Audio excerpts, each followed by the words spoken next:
Okay, welcome to the August 4th, 2026 meeting of the South Burlington Development Review Board. My name is Quinn Mann. I'm the chair of the South Burlington, of the board. I would like to introduce my fellow board members. We have Charlie Johnston, Frank Kochman, Jody Lesko, Ted Lenski, and Mark Baer. And to my right, we have our staff, Marla Keene and Alex Levin. So just up top, an item of housekeeping. If you are attending tonight's meeting, you should sign in to register your attendance. If you're in person, there's a sign-in sheet in the back of the room. If you are online, you can type your name and email into the chat box, or you can email your contact information to Marla Keene at mkeene@southburlingtonvt.gov. And with that, we will move into the agenda. Agenda item number 1 is emergency evacuation procedures. If you're attending in person, there is a door in both back corners of the room. If you leave out of either of those doors, turn right or left, you will find exits.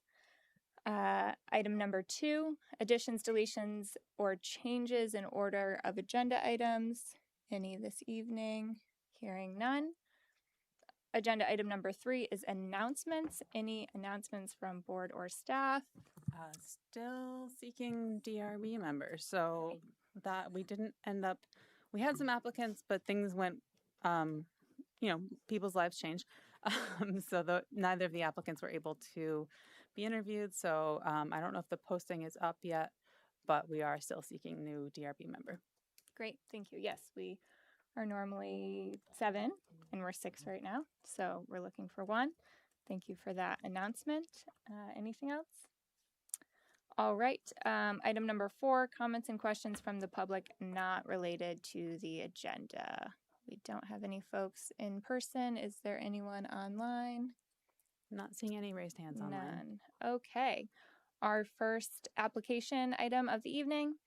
This is agenda item number 5, continued site plan application PZ site 2026-19 of the City of South Burlington to amend a previously approved plan for a 68-acre multi-use recreation park and athletic facility. The amendment consists of converting an existing field to turf, expanding an existing parking lot, and constructing a 3,000 square foot storage and maintenance building. The project is at 600 Swift Street. All right, good evening. We saw you at our last meeting, and there are just a couple items we wanted updating. And I will apologize, I had failed to swear you guys in last week. So it looks like you're just here, but just for the record, if you raise your right hand, you solemnly swear to tell the truth, the whole truth, and nothing but the truth under penalty of perjury. I do. Excellent. Thank you so much. So moving on to the items that are outlined in the memo prepared by staff. The first item we were looking at was a reconfiguration of the parking lot islands to meet that minimum requirement. That has been revised. We have it in the materials that were provided tonight. Board, is there any comments on that? Not here. Oh, no, not hearing any. So that looks good. Staff looked at that on their end as well. The second item we have here is regarding the landscaping plan being developed with a professional landscape designer. And so we were wondering if you could speak to any coordination that happened with a landscape professional on the landscaping plan. Yeah, so we had Greg Dixon of Krebs and Lansing, a PE, prepare the landscaping plan to start, and he just placed really like a first take of trees, knowing that it was going to go to our city arborist, Nick Gardy, and then Nick Gardy reselected the trees, so those species are chosen by the city arborist, and the location and number were from the LDRs prepared by Greg Dixon. So Nick Gardy chose all the species, and then those changes were reflected in what was submitted in the landscaping plan. Okay. That sounds sufficient as far as my understanding of the requirement. Staff, any comments on that? No comments. Okay. Anything else from the board? All right. Thank you. And the stormwater management plan previously did not meet some of the criteria that are in the LDRs. but we have a new plan, and staff has looked at it and has indicated that it meets the criteria. So I don't think we have any more comments or questions on that either. So our hope was that this was going to be a quick meeting, so we appreciate you coming. But I think that does it for our discussion with you. And with that, Before oh, yes. we're going, the applicant did not submit their certificate of service and did not send out the abutter notices Okay. ahead of time. So staff thinks that a continuation is most appropriate in order for them to get out the appropriate notice. Great. And so it sounds like maybe you were expecting that. Yeah, I'm great. aware. Yep. We're going to be getting those out. Appreciate ASAP. that. And what would that continuation date be? September 1st. Okay, September 1st meeting. That would make a pretty packed agenda, but this would be a pretty quick item, we think. Yeah, even quicker. Yeah. So, great. And so with that, I would just confirm that we don't have any members of the public looking to comment on this. Anyone online? Nope. And with that, I would entertain a motion to continue PZ Site 2026-19 to our September 1st meeting. So moved. A sec. All those in favor? Aye. Opposed? Abstain? All right, the motion carries. We'll see once more on September 1st. Thanks all. See you next Good, month. Thank you. And Silken, you can attend that remotely if you want to. Yes. Feel free. Great. So that was our first application. That brings us to agenda item number 6. This is a continued site plan application PZ Site 2026-11 of JB Development Group LLC, DBA Progrine Design Build for a new 5,040 square foot building on an existing undeveloped 3.05 acre lot. The project is at 69 Randall Street. So we also saw this application at our last meeting. We were expecting some revised materials. Is anyone for this application here tonight? I don't believe so. I did get an email from the applicant this afternoon. I can read it. It says, apologies on my late reply. We unfortunately need to request a continuance for the next available DRB date, September, I believe. We were hoping things would come together more quickly, but we need more time to prepare. The deadline for submitting revised materials was 2 weeks ago, and this is the first I heard from them. Mm-hmm. If I had heard from them, 13 days ago, and I would have said, okay, yeah, no problem, that makes sense. This makes me a little nervous that I don't have more information. You can close it. That feels a little aggressive. Yeah, we can. You could accept their request of September 1st, or you could say, we think we want to give them a little more time even and make sure we don't have this happen again and give them September 15th. I was going to say, if September 1st is a pretty packed agenda, I don't see why we sort of do a favor by putting them on September 1st. Agreed. We're not jam packed yet, but I think we're with that continuation we just heard, and we know of a few other applications coming in or that are in And you haven't gotten any indication of when you would get this supplemental? from revised no. So their deadline would be this September 1st if we continued them to the 15th. So that seems like a nice compromise. Yeah, Mhm. I think Okay. so too. Yep. Okay, so with that, I would entertain a motion to continue PZ Site 2026-11 to the September 11th? 15th, sorry, September 15th meeting. So moved. A second? A second. All right, all those in favor? Aye. Aye. All those opposed? Abstain? All right, motion carries. And I assume staff will communicate that to Yes. the applicant. Do that Great. first thing in the morning. Lovely.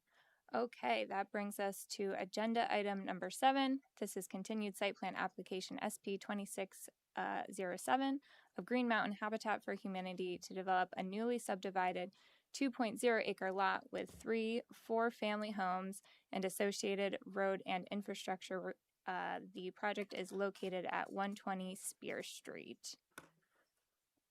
All right. And if you could just introduce yourself before we get into this discussion. Yep. Brian Courier, O'Leary Burke Civil Associates, project engineer. Great. So we've seen this application a bunch before. It's for the development of the lot, which is a lot that has not been created yet, because that is dependent on a subdivision application that this board had issued a denial for. Yep. The topic of the official city map features is something that the city council can take action on with regards to that denial. And staff has outlined in the memo that city council was briefed on this last night. So I think staff has an update for us on that. Yeah, Brian, were you there?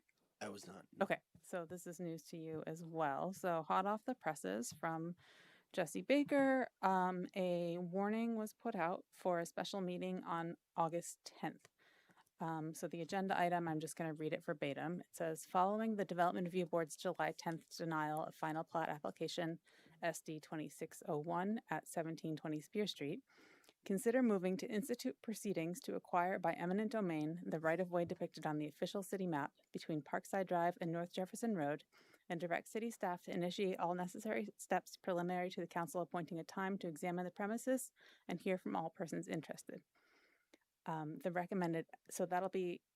That's the agenda item on August 10th. The recommended action is a motion to institute proceedings to acquire by eminent domain the right-of-way depicted on the official city map between Parkside Drive and North Jefferson Road, and direct city staff to initiate all necessary steps preliminary to council appointing a time to examine the premises and hear from all persons interested. Further, as has occurred with previous eminent domain processes initiated by the city will explore active negotiations for the right-of-way with the property owner in parallel. So, city council is gone ahead and warned a special meeting, so that's actually pretty good. Yeah, I would agree. Yes, action is good because we weren't even sure if there would be any action to report. So, Yep. So August 10th special meeting, considering that, would the recommendation in the cover memo of potentially continuing to October 6th still make sense, do we think? So, if city council does take this motion to begin proceedings, then the result is that the subdivision application SD 2601 is not actually remanded. The denial stands, and they apply for a new subdivision for a 3-lot subdivision or 4-lot subdivision, one on either side of the right-of-way. And Yeah, I then think whatever it technically- ends up being, city council might negotiate to acquire even more land, and then it only needs, but it'd be a different subdivision. So given that SD 2601 seems likely to stand as denied, then SP 2607, the related site plan, needs to wait until that lot exists in order to be approved. Yep. I can't imagine, and correct me if I'm wrong, but I can't imagine anything city council would do would move the boundary line between the lots as they're proposed today. No, it's That part of the property it's would probably 1,000 stay the plus feet same. away. Yeah. I can't see that changing. So realistically, SP 2607 could just wait Yeah. for Yeah. the proceedings to take place. Yeah. I don't have any indication of how long these eminent domain things take. I know they can take a really, really long time if the property owner Yeah. is adverse to it, and they can be really fast if the property owner says, yeah, give me fair market value plus 10% or whatever. My guess is if it goes into settlement talks and there's like you said, if there's an agreement, which I think that there likely will be, I don't think this is I don't think it will be a contentious thing, would be my guess, Okay. Without knowing probably the whole story. I still think 60 days is reasonable as a check-in. I mean, if it goes faster, then great. If not, then then we'll continue it further. I don't think it should go before 60 days. One additional thought that occurs to me is a subdivision requires a 15-day notice, Right. and our deadline for the newspaper, which I'm not in control of, is about 4 Fridays before the scheduled meeting. So if it were to continue to October 6th, then we would need to get the newspaper warning around September 6th, Yeah. a little bit before. Yeah. And then we would have to have city council conclude whatever they're doing and then give you time to revise your plans. Can those two things work? And we probably don't have all the answers right now, but do you think we'd be able to work, concurrently? So as discussions of, if appraisals needs to happen or, settlement talks need to happen between the landowner and the city council, can that run parallel with, say, a sketch plan application if you're saying it needs to be a new subdivision application? I think probably a sketch plan, Yeah, that seems. but probably not. Is that the road probably that- not the final plat? No, well, Yeah. I would imagine. 'Cause the final plat I would should imagine be- we couldn't just drop the final plat. I mean, as much as I might like to, I imagine that wouldn't be an option. Yeah, the Right, sketch. but if the sketch were to proceed, it still doesn't do you a lot of good to advance the site plan on the same schedule as the sketch because the site No. plan still has to wait for the final plat. I'm wondering if we bump it to November, I guess is where I'm Yeah. going with Okay. this. That Yeah. way the focus No, can be this. I think if it was October, that would be very aggressive Okay. in a sense that when we break from here, maybe there's another option that hasn't been laid out thus far. Right. Like, Yeah. can we just amend, and I don't, well, I guess it was denied. Yeah. Okay. Well, yeah. As it just happened yesterday, and I'm kind of getting information, Right. I mean, now. I just read it to you. So Yeah, that you've that not- might be the only reason I don't think November is a big difference. I mean, it's just a month later. It's Yeah. not a huge deal. So Okay, if so that's maybe- if that works for you folks, I think November would be fine too. Move for November 3rd. Continue. November 3rd is Okay the with the first date. meeting in November. Ted, you just mentioned being a poll worker. Are you going to be missing that meeting?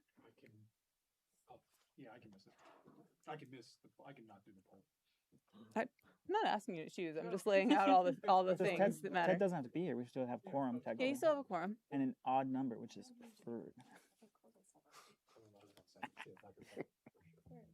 Okay. I can work through that. Okay. So November 3rd seems. I'll do my civic duty double. Oh my! Somebody's gonna have to bring Ted dinner. Is what we're Yeah. gonna have to do. Oh, yes. Okay. So November 3rd sounds reasonable. Yep. All right. Okay. So Sorry, I moved. think we So already had moved. a motion. Second. Well, Uh, why do we, wait a minute, why do we need a vote when the We have to- application is denied? No, It's no, already but open. this one is not. This is It the site would be related plan. site contingent plan. upon a new subdivision. Yeah. All right. All those in favor of the September 3rd date for the site plan? All right. Aye. Did you say November 3rd? November, Yeah. not September. That would Sorry. be. So Charlie motioned, but who made the second? Oh, yeah. Sorry. I did. Jody. All those in favor? Aye. Oppose? Abstain? All right. Thank Thank you. you. And we'll probably see you next for sketch, potentially, if anything changes. I think Brian might be involved in the next agenda item too. Oh, so- yes. Sorry. We're going to see you even sooner. Wonderful. You do. Right.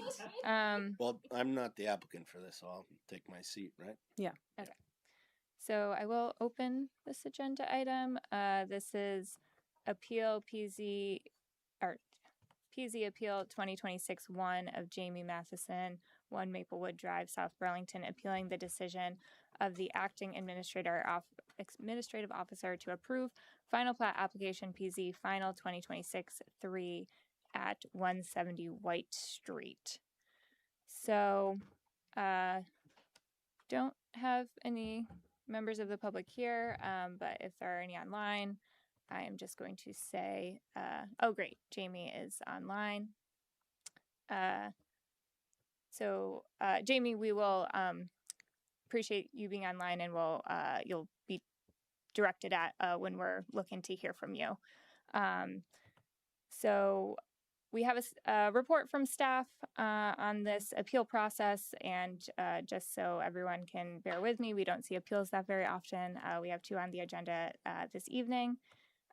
So we will go through the procedures as they have been recommended by staff in the report. So the first item is seeing who might be seeking interested party status. And Jamie has his hand up as the appellate. I believe he can speak to that. Yes, that is correct. Or sorry, she. Jamie, we heard you for a split second and then it kind of faded out. Yeah, apologies. That's not No, great. you're very, very faint. Let me try. Yeah, we can't hear you very well, but we're working on the technical side in here. Oh. Ooh. Can you hear me better now? Yes, Okay, that was great. Perfect. Thank you. Okay. So yes, I am the interested party as the property owner at 1 Maplewood Drive. Okay. Let me just check to see if there's any other participants with their hands up. Doesn't look like there are. So the appellant is not here. Is that correct? No, Jamie is the No, appellant. Jamie is the appellant. Okay, sorry. The way it was written on the agenda, I permit, got confused. And then, oh, we have more people raising their hands. Okay, great. Mark, can you state your position as to why you qualify for interested person status?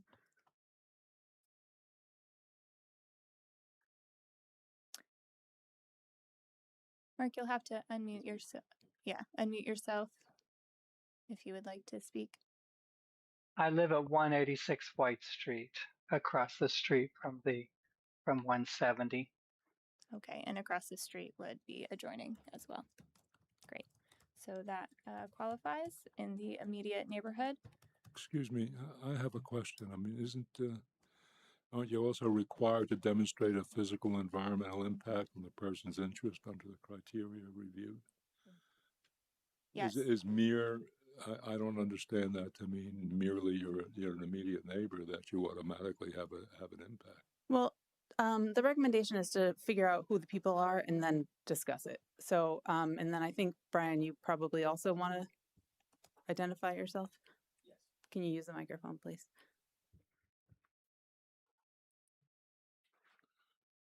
Yep. Brian Courier, Larry Burke, Civil Associates, here for the applicant or landowner. Okay. All right. Are we seeing anyone else who is interested in seeking interested person status? I am not. Okay. So then we will go to what Frank was noting. And we are going to ask everyone to demonstrate their eligibility using one of the above criteria in the report that's posted. So the requirement here is to demonstrate a physical or environmental impact on the person's interest under the criteria reviewed. So if we can start with Jamie. Have to do that as the appellant? I don't think so. Yeah, I think we have a lot of information from Jamie, so I don't think we need to hear anything further from her. I think she qualifies as interested person unless anyone on the board has questions. Okay, great, thank you. And then Mark, if you could speak to your concerns and how this current existing permit might impact you. So I actually don't want to be an interested person. I just wanted to qualify to comment on the discussion. Okay, so we will take public comment at the end of the discussion. Okay, then I'm not an interested person. Okay, thank you. So yeah, we will provide an opportunity to comment after we've gone through the proceeding though. And then we just have Brian who is representing the landowner. So I think we are all set. Excellent. So the next item, just going through this so we don't miss anything, determine who requesting interested party status qualifies. Everyone who has requested qualifies. And we will... I'm sorry, but I guess I missed it. I did read through most of Jamie's very thoughtful submission, but I didn't see, and she pointed out lots of ways in which she thought the regulations weren't being adhered to. I didn't see much or anything that explained how she was impacted exactly. And I guess I'd like to know that. See, where was that in the materials, or what can she say now that would demonstrate? Because it's two-pronged. Yep. It's not just you're a neighbor and that the the proposal violates a regulation. You also have to demonstrate your impact. So that's my question. Yep. As an opening question, what's the impact? Can I ask a environmental? follow-up question? And I genuinely don't know the answer, and I can do a quick statute search on this, but does appealing the permit not already give you interested person status? She has submitted a valid appeal. But the language of the statute is who can demonstrate a physical or environmental impact on the person's interest. What is the physical or environmental impact on Ms. Matheson's interest?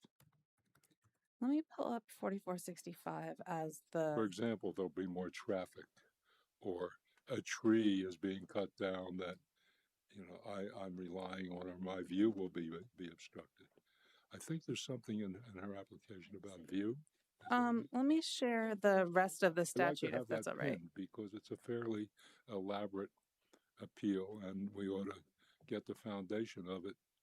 So nailed. an interested person may appeal any decision by filing a notice of appeal, which she has done, but you're saying she hasn't necessarily demonstrated that she qualifies. So she has filed a valid appeal, but she hasn't necessarily. Your question is, please demonstrate that you qualify as an interested person. I see what you're saying.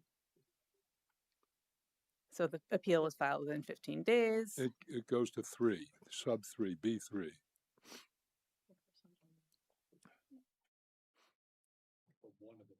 Right. Am I still able to? Yep, go ahead, Jamie. Okay, so as the interested person next door, I obviously have been impacted by all the traffic that has come in, as has the neighborhood from the ADU that's built right next to me, as well as the main house, which are both being rented as a long and a short term rental properties. We've had narcotics bust right next door to our house. I have a drain pipe that I'm assuming is connected to a sub pump, which I shared with Marla, a video of it pumping gallons of water onto my side of the property. So to me, that makes me an interested party. I don't see how is that. That might be a zoning violation and a good reason for the city to take action against the property owner.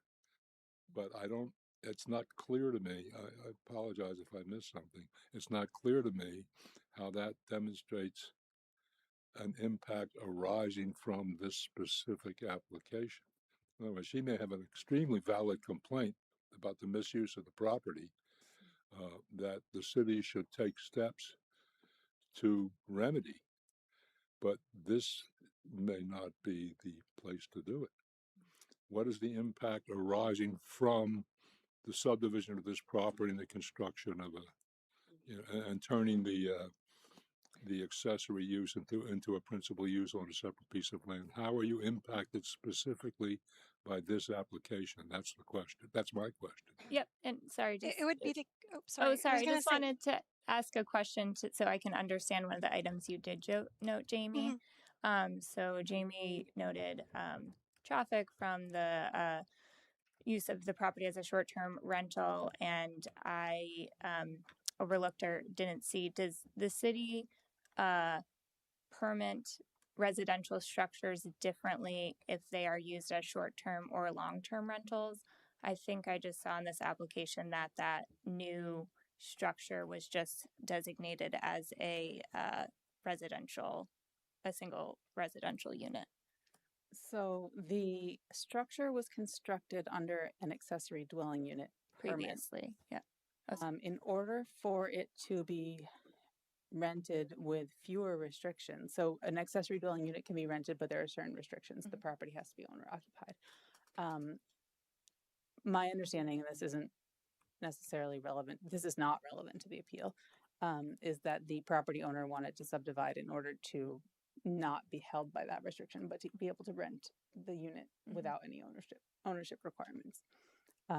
So I suppose in that sense, it is viewed differently, but not in the sense of the subdivision approval. The subdivision approval You're just not in compliance currently.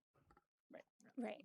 And So, I think Alex may have a little bit on that too when you get to his testimony, but yes, and I appreciate that. So, Jamie, is it your position that with the opportunity to rent both of these units and not one of them being owner occupied, that there would be more traffic that would impact you? Is that the position? Yes, that is correct. So currently the ADU, which is a 2-bedroom home with a finished basement, they have it listed as a 3-bedroom structure. So, from wastewater, is that, I mean, this is a small 676 square foot building. So right now it's limited with the ADU category to how many people can or should be staying there. This is a small lot. According to tax papers, it's a 0.30, but on the developer's paperwork, it's 0.31. So we're trying to mash in 2 small properties into an area that I've lived for 22 years. And, we have bigger yards and a little bit more privacy and separation. So to me, increase in traffic, it doesn't fit with the character of the neighborhood. Those would be my arguments. Okay, so I'm hearing traffic and then maybe some aesthetic type concerns under the character of the neighborhood. So as far as the impacts of this permit. So with that, board thoughts on Jamie meeting the eligibility as an interested person here. Right. So the increased trips, right, are stemming from additional rental of the main house, which is just a compliance issue, not an appeal issue. But this, so that's my understanding is previously, or one of the purposes of the subdivision was to allow both units potentially to be rented, because that would mean one does not have to be owner occupied. So you go from one unit being rented to now 2 units being rented on the 2 lots. So what I'm hearing from Jamie is a concern with going from 1 rental to 2 rentals. We'll do what? We'll do what exactly? I'm hearing that there's a concern that would increase traffic. Well, the verb is demonstrate, but it's up to the board. Mm-hmm. I'm just pointing out what it says: demonstrate a physical and environmental impact. How does the ADU is adjacent to her property, correct? So the traffic from the ADU is not increasing because it is the rental currently. So the traffic would be onto So there's White no Street? actual, interestingly, our regulations and I believe state statute doesn't specify which unit can be the rental. Just one of the units has to be rented. Okay, yeah. One of the units has to be owner occupied in the case of an ADU. Have these regulations changed since we initially initiated the ADU policy? Because I thought it was. Yes. They have? Okay. Yes. In 2022-ish, yeah. It hasn't really come up in front of you guys. Because the old regulations said that it had to be a single family property and the ADU couldn't be more than 30%. Yeah, or 30%. That's totally changed. That's totally changed. Yep, and there's no limit on which of the units can be the rental. Yep. Okay. Is that citywide or is that statewide? Because it's statewide. Okay.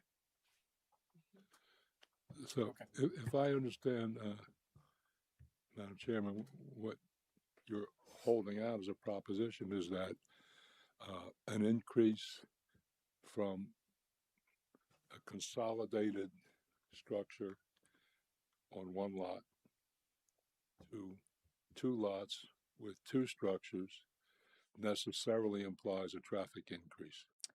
And is sufficient to demonstrate a traffic increase for purposes of standing under this section. So I was just trying to articulate what I was hearing. And Okay. so again, the distinction I was hearing again was going from the opportunity to only have one of these residential units be rented to having both residential units be rented, because previously there isn't requirement for one of them to be owner occupied. So that's just what I'm hearing. And then I just do want to touch on, it sounded like Jamie had concerns kind of on aesthetics and privacy. And I know there's a lot of discussion or a fair amount of discussion about setbacks. So I was wondering if we could get clarification, which I'm sure is in the report, of if the structure that was authorized under this permit is larger than what was there previously, like footprint wise. Correct. I did include in my picture, or in my submission, a picture of where the property, the ADU, sits in relation to my backyard. It has completely taken all the privacy that I have away. Okay. I can't go out my back door without having a window of view right there, or smell the smoke from the people who are in the ADU. So for me, I'm not even able to enjoy my own backyard at times. But so the footprint, again, I'm just trying to distill the circumstances. I get that, but how is that changing as a result of this application? I mean, that's your current circumstance. I understand that Ms. Matheson has maybe entirely legitimate complaints about the current use of the property, but I'm setting that aside. How is her loss of privacy increased if this application is granted? So that's the distinction I'm trying to make. And my understanding is this application was also for the construction of the ADU? No. Or it expanded at all? No. Okay. It's just the subdivision. Then just the subdivision. Okay. Then sorry. And again, this point is made there. So Jamie, since this application does not consider the actual construction of the ADU, and that was approved previously, that's not the impacts from that sort of construction of it is not something we can really consider under this appeal, since it's limited to the subdivision. My concern is that when that ADU went in, there was encroachment onto my property as they were trying to do the, trying to get all the driveway area all situated. And that resulted in me having to have a discussion with the builder, and ended up resulting in me having to have my own property surveyed, because they had not located the actual corner posts that our properties abut. So my biggest concern with this is the fact that we have two potentially small properties going into an area. So what I'm looking for is to ensure that, from a setback standpoint, that a small 5,030 square foot piece of property is actually going to fit into that space. I know the structure is already there. I'm not saying I want the structure taken down. I want to make sure that it is compliant with the setbacks. And I feel like it's been a very frustrating, obviously, I don't want to bring my emotions into this, but this has been a very frustrating process as a property owner. Okay.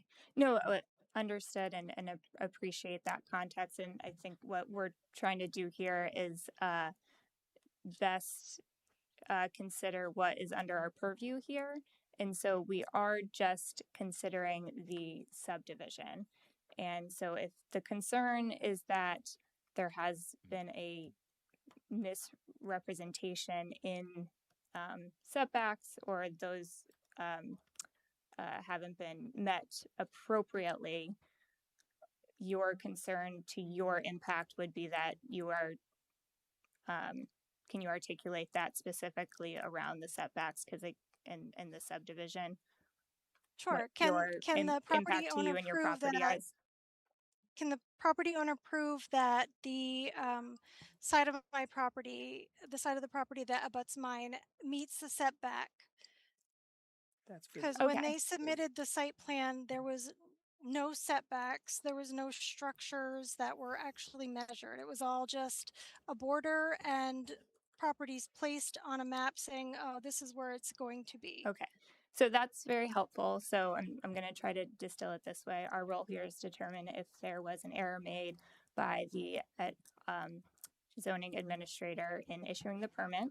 And so the concern is if the setbacks that are represented were not accurate in the application, then that would potentially be an error. And it seems, and we can discuss if that provides sufficient qualifications for Jamie to potentially be impacted by this application that was, or permit that was issued, which was the subdivision. So, I think that makes sense. The applicant is demonstrating that they believe there's a physical impact to the setbacks. Yes. Okay. On their, which would impact their adjoining property. So I think that. So we can, I think one of the ways courts get around this is that's really dependent on hearing the evidence first. Mm-hmm. So it means we have to hear the evidence and reserve the decision on standing. So we think we have enough to think it's a potential that she qualifies for interested. Right. Yes. Yes. Okay. I appreciate this discussion. I think it was perfect to narrow this. And as I said at the beginning, we don't see appeals a lot. So thank you all for bearing with us.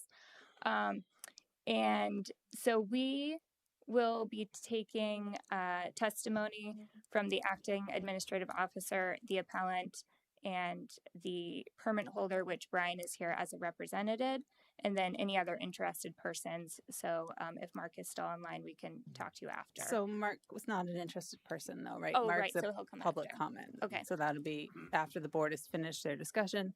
And then you can take public comment. It's sort of the second to last bullet that's up on the board right now. Thank you. Before move on, Marla, would it be fair that we don't have to go through every single allegation if it doesn't have anything to do with the impact? Well, so yes, but it isn't my authority to make that determination. Right. Yeah, I understand. So I think that was hopefully the goal of the discussion we just shuffled our way through, which is the potential impact seems like the setback issue. Once her standing, I might differ with that. I'm not sure. Once her standing is demonstrated, then she's free to raise any objection whatsoever that she's got, even if it's not directly related to her, to the impact, to the specific impact on her. There are two different issues. Is there an impact on her? If yes, then the entire body of regulations is open to her challenge. That affects the administrative officer's decision. Right. It's not if she has a concern about bike racks, and that's not a subdivision criteria. That wouldn't be a valid thing to bring up. She can challenge any criterion that is addressed by his decision. That's right. Yeah. Right. So that's slightly different. That's not anything that's regulated. That's anything that is regulated under the subdivision. Great. Very good. So I realized I know we've already had quite a bit of discussion, but I think I need to swear everyone in. So again, we've already had some discussion. Well, you only have to swear them in once they're an interested person, right? Okay, there we go. So we're still not swearing in Jamie? Okay. You are. Okay. Yes, go ahead. Okay. Do we need to vote on interested party status, or are we all? She's got tentative. The way I understand, she's got tentative standing subject to a demonstration on the setback issue. Yeah. Yeah. Appreciate it. So for efficiency, we have the administrative officer, the Brian representing the landowner, and Jamie. So if you will all raise your right hand, Jamie, I know we can't see you, but if you can do so and say, and swear to tell the truth, the whole truth, nothing but the truth under penalty of perjury. Say I do. I do. I do. Excellent. Thank you. All right. Moving on to the next section of the proceeding. We'll be taking testimony from the acting administrative officer. That is Alex Levin in this case. Thank you very much for the memo you prepared for us. And if you want to begin with providing an overview of this decision. Certainly. So it sounds like we've had quite a bit of background, but the background's important. The two pre-existing and pre-approved buildings include 170 White Street and the ADU. In December of 2022, our department approved the ADU under zoning permit ZP 22459 at 170 White Street, and this permit included driveway and the curb cut relocation. A 2023 zoning permit, ZP 2366, followed to add 224 finished space in the basement. And then in April of 2026, a site plan for the subdivision of 2 lots came into our office to create from the existing 0.31 acre lot, creating 1.20 acre lot and 1.12 acre lot. With a subdivision, with any subdivision, specifically one like this in a neighborhood, it's always my goal to create legal lots and ensure that these lots are legal by not creating any non-conforming lots or omitting any existing non-conforming lots or structures. I took every opportunity to measure the lot sizes to ensure that the lots were accurate to what the plans and preliminary plats showed.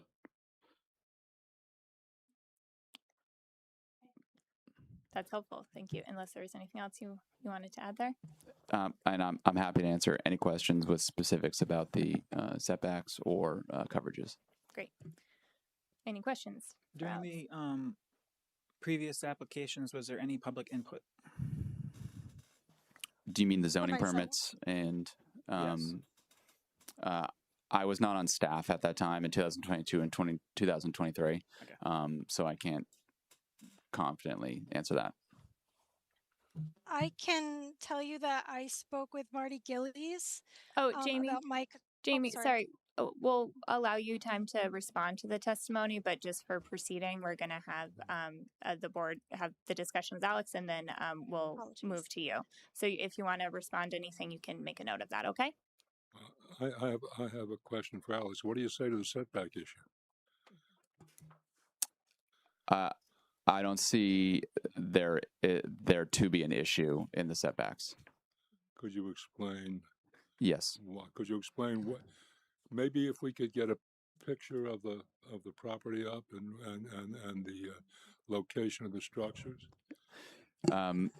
So I think it's important to see that the lot that's 170 White Street, the single family home, has 2 fronts and 2 sides, and then the ADU. The proposed ADU lot has 2 sides, a front and a rear. Do you know where Miss Matheson's property is in relation to Lot 2? Just north. Just north of Lot 2? Okay. Yes. So So that's the setback she would be concerned with. Yes. All right. Yes. And what is the permissible setback? 5 feet. And how far away is the closest structure?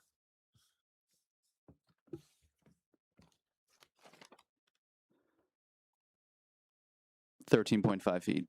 I beg your pardon? 13.5 feet on that side, from the structure to the side. Okay, now, there was some mention in her paperwork, I may have it wrong, but I saw a mention of a driveway that was misrepresented or not represented. Does that count toward the setback?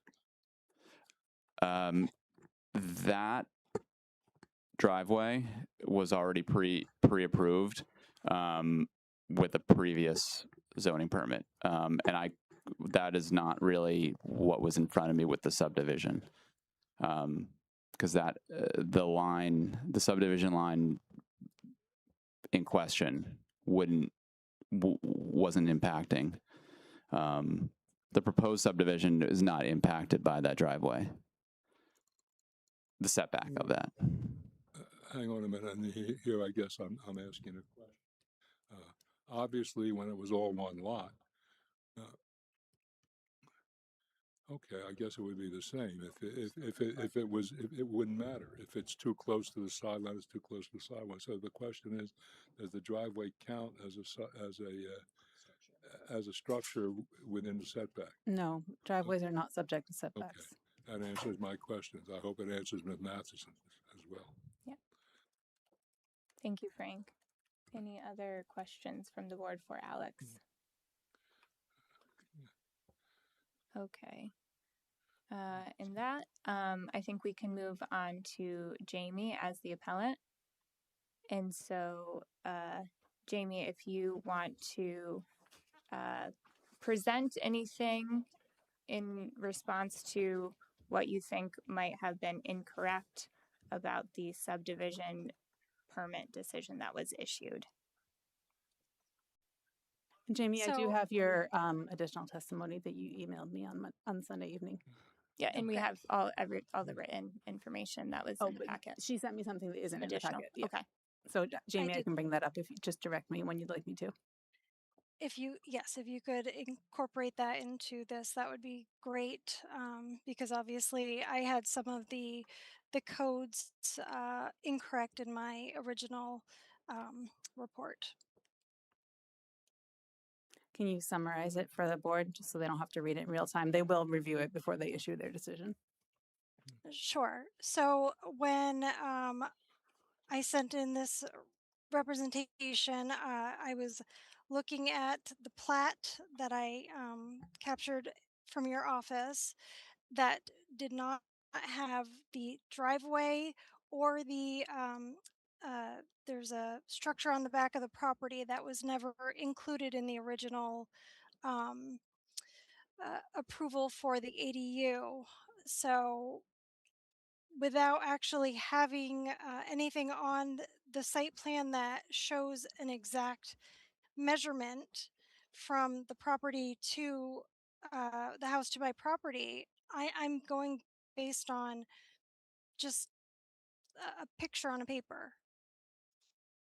Is there a scale on the plan? I can show the plan. I think it's in the packet. Is the plan But do we know if the structures are in that exact spot that is listed on the plan? Because I do not believe that when the ADU went in, there was ever a as-built or even a plat submitted. Yeah, the plat you're seeing is for my property. Yeah. Right. I'm sorry, Jamie. I went to the wrong page. That's okay. It looks like I didn't include the. No, there's not one for the subject property. Well, that is mea culpa. But I can pull that up in real time if you give me just a second. Alex, what's the final plat decision number?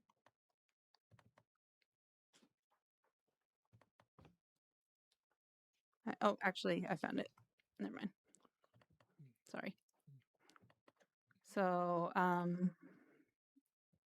this is the site plan that was used in the final plat decision, and then I will open the plat also, and you can ask me to flip back and forth between them.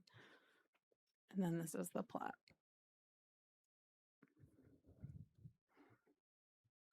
Well, no scale, no distances. There is a scale. There is a scale. Okay. There's a scale over here. Okay. And then there's a site plan to illustrate that the lots are compliant. And the site plan has like a little table of dimensions on the side. And it looks like this is a stamped survey. Am I saying that? The plat is stamped, yeah. So, Jamie, your point is there's another structure that's on the site that's not on this plan? That is correct. On the back of lot 2 of the building, there is a walkout structure where I guess there's a door to give access to their third bedroom in that basement. So is the walkout? It's attached, right, Jamie? It is correct. And so if I were to I have no idea how big it is, but it's somewhere in like this vicinity, and I'm intentionally drawing it kind of badly. Yeah, it's kind of more towards the corner of the side yard setback, closest to the main house. let me instead of making it look accidentally like a real thing, I'm just going to draw a little bubble. So we are all clear that this isn't a real representation. It's in that vicinity. Right. On the opposite side of the structure. Sorry, this way? Yes, exactly. Okay, thanks. So would it be fair to characterize this as a non-compliance of the previous ADU decision and then a omission in the clear depiction of the building footprint in this subdivision? So I think, is this the same walkout that's identified in allegation 5 that's in the staff report? That is correct. Yeah, so staff did say that there's some options for us here as far as that being kind of an unpermitted component. So if we chose to, we could remand the subdivision back to the administrator officer to correct so that portion of the building is accounted for in those calculations, or we could issue a corrected decision ourselves. So that's something that sounds like we're all in agreement that is existing, not represented on the plans, and probably should be, and that impacts some of the calculations, but it doesn't appear to present the potential to conflict with required setbacks. Correct. Good. I'd like to skip to something else real fast. One of the suggestions put forth by Ms. Matheson in her paperwork is that because the property, and let's assume that it is not in compliance currently, that it should not be entitled to a subdivision permit. Is there any basis for that statement? I'm sorry, Frank. I was trying to take notes on what Quinn just said, and I missed the beginning. Can you say it again? What I thought I had read in Ms. Matheson's submission was the suggestion, without a citation to any part of the regulations, that since the property was, let's assume that she's correct, that since the property is not in compliance with its existing permit or with the existing zoning laws, that it should not be entitled to a subdivision permit. In other words, it should be disqualified from seeking a permit.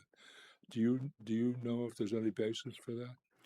My understanding, and I don't know it deeply enough to quote the statute off the top of my head, but my understanding is the statute specifically prohibits withholding one permit because of a violation that is unrelated. So you don't agree with her assertion? That's correct. Okay. I unfortunately don't have that statute at my fingertips. All right, any other questions before we see if Jamie wants to provide any additional testimony? All right, Jamie, just to, because I know we had a little back and forth discussion in response to what you provided there. Is there any other items you want to note with regard to a potential error in the decision that was issued? Not to know. I do have a question for the administrative officer or perhaps the board to kind of verify, because it talks about, so the property is currently listed at 170. The 80 was 172 as listed on the structure. But Alex noted in the his report that it's going to be 25 Maplewood Drive. Can I get a better understanding of, I'm thinking of this from a perspective. If I'm at 1, that No, house I totally is at understand, 25. Jamie. Yeah, and this isn't relevant to the board's review, but I think it should be explained in this setting because otherwise it's just going to be a distraction. So there's a little miscommunication between me and Alex that Maplewood Drive does need to be readdressed. It does not comply with the state addressing standards, and in fact, that's the case for many streets that are developed back in the 40s or 70s or whatever. Addressing is supposed to be based on location, so there's 1,000 numbers per mile, not 135 on one side and 246 on the other side. The city council is reviewing options for how to make that update citywide, because of situations like this where there aren't numbers available for otherwise permissible infill. Also, the state wants us to give addresses to things like pump stations and cell towers. And when you go with a 135-246 numbering, there aren't numbers available. So as a unfortunate temporary fix, we are readdressing streets as it becomes absolutely necessary to do so. And Maplewood, if this subdivision carries forward, is going to be one of those streets that is readdressed ahead of the rest of the city. Rest assured, the rest of the city is going to go through this too. It's just Maplewood will be one of the early adopters of it. So hasn't been done yet, will be done if the board upholds the administrative officer's decision. Thank you, Marla. Jamie, anything else you want to provide as far as concerns with the decision considered here? I guess my other question is around talks about the structure not being, so I'm looking at the shape of the property itself. Is that conforming, non-conforming? I am just a property owner and I'm trying to learn all this, so I'm trying to understand that piece as well, because obviously lot 1 is going to have 4 different sides to it, 4 different measurements. So I want to ensure that that is accounted for if that is in fact correct. And could you just clarify, what do you mean by measurements? What's your concern there? 4 different measurements? Sure. So the front property, the front is sloped. So the structure itself is going to have 4 different measurements on sides. Is that taken into account when they're looking at lot sizes to make sure that the lot 2 is actually going to fit in that small 5,000 square foot spot? Yeah. Yes. Marla, could you? Yeah. Yep. So the measurements aren't taken by multiplying the length by width. It's taken using a measurement tool in the computer software, and it does take into account the irregular shape. Okay. Other than that, I think what I've provided is the testimony that the information that I'd like you to review. Great. We appreciate the verbal provided and all the written materials you provided as well. Board, anything before we move on to the permit holder? Nothing else? Okay.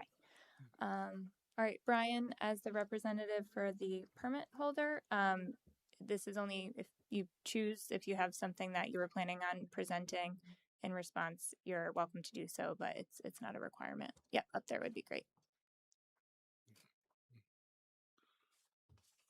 Marla, I sent you a revised plat this afternoon. Could you pull that up, please? Sure can. Oh, can you make sure to turn your mic on and or lean into it? Yeah. Sorry. I know standing there isn't the most effective. Not used to it. Yeah. Nope.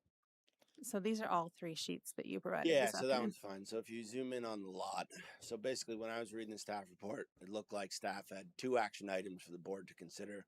One was what was shown as a side yard setback in the rear of lot 2. That was mistakenly shown because lot 1 being a corner lot, the city defines 2 fronts and 2 sides. That same side setback was shown on the back of lot 2. But as that's not a corner lot, that's a rear setback. So the rear setback in this district is 15 feet, not 5. Not applicable to the subdivision, but making sure it's corrected. And then you can see the figure, the home on which was the ADU that was constructed on lot 2 a couple of years ago. I didn't know what was being described as the bump out, so I had my surveyor go out and shoot it. So that is the irregular bump out as it sits today. That's very helpful. Thank you. You're welcome. Any questions before Brian sits down? Okay. With that, I don't. Hang on. Okay. The bump out is on lot 2. The rear setback is to the west. Is that right? Yep. And that's where the 15-foot setback applies. Correct. But to the north, there's still just a 5-foot setback. Correct. What is that little box right immediately to the north of the structure? What is that? Compressor pad people. It's a good question. I'm not sure. I think it's That is where the their water heater sits.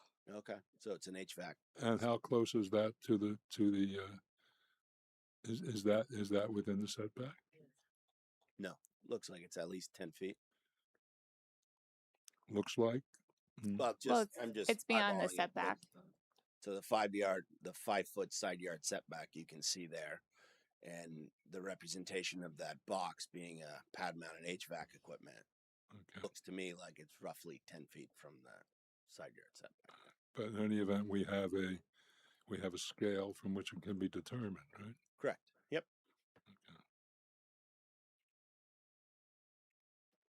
Okay. Any other questions here? I don't think there's a need for another round of testimony. So with that, I think that ends the testimony part of the proceeding, and we can open it up for public comment. So I know we had at least one member of the public who might be interested in making some comments, and so I just wanted to note that the purpose of the public comment period is to provide comments or information that might be helpful in informing the board's decision. So we just ask that you direct any comments that you might have to the board. And Mark, you'll just have to unmute yourself again. Yep. Thank you. So my understanding is that once there are two separate lots instead of one lot, that each house could then build their own accessory dwelling unit. Is that correct? I overheard staff just say, I suppose that's true. And I would just offer that any proposal to construct any additional structure on these lots would have to comply with the LDRs. Yeah, if I could say more words to that. Yes, that is true. And that's an interesting point. The lots would be subject to dimensional standards. So maximum lot coverage, maximum building coverage, front, side, and rear setbacks would all apply. There's also some, Alex probably knows ADU regulations better than I do. And any ADU would have to be owner occupied, or one building on each of those lots would have to be owner occupied. Great, that's helpful. Or I found that helpful. Mark, I hope you found that helpful. Did you have any other comments you wanted to provide? That was very helpful, but they could build a second floor on each building as an ADU. So the ADU regulations are somewhat complex. There are two paths one can, and I'm saying this for the board's benefit because I think it's sort of interesting and it may become relevant in the future. An ADU can either fully meet the regulations for a single family home, but there can be two of them, one principal structure and one ADU. Or if it is less than 15 feet tall, it can meet the requirements for an accessory structure. An accessory structure has 5-foot side and rear setbacks instead of 15-foot rear. So a small single-story ADU could be like a shed, and it could be up to 5 feet from the property line, whereas a two-story ADU would have to be 15 feet from the rear. That's very okay. So I would think that would be an impact on the neighbor, but I don't know what the legal term for that would be. Yeah, so I appreciate you've raised some very interesting questions that have been interesting to hear from staff on. And so I'll just note that our decision here is specific to the subdivision application that was approved. And so we aren't considering any additional construction on these units right now, or on these lots. But your point is taken, that could occur, and that they would need to comply with the LDRs. Right. And just to hang a little bit more words on it, everything Quinn said is accurate. If either property were to apply for an ADU in the future, there would be a zoning permit, and that zoning permit is subject to its own appeal period. Great point. Thank you, Marla. Right. Am I still on mic? Yep. So, so but my point is that when you divide one lot into 2 lots, you are now empowering 4 units to be on that original lot, and you are empowering there to be 4 units on that original lot instead of the 2 that are currently on that lot, and that is an impact on the neighbor. I'm going to take issue with you. You're not empowering that at all. You're simply creating 2 lots. And there's nothing in any decision we would make as a result of this application that would empower 4 units. That's just not so. And the But regulations the state of Vermont today allow in this zoning district up to a 4-unit home on a 5,000 square foot lot anyway. So you could have that. Okay, so it could be 4 units on that small lot. Right. Right there. So the little bit of Isn't that subtlety there, Vermont Mark, State? is that if you have anything other than a single family home, you can't also have an ADU. So if they were to put a duplex, they couldn't also have an ADU. If they were to put a 4-plex, they couldn't also have an ADU. I don't understand so basically they could apply. So, and doesn't the state step in at this point and say you have to allow, I can't remember, I don't know the law, but the state recently passed a law that said we have to allow more units. Yep. The state law is that you have to allow up to 4 units everywhere single family homes are allowed and are served by water and sewer. And so couldn't a neighbor say that the fact that you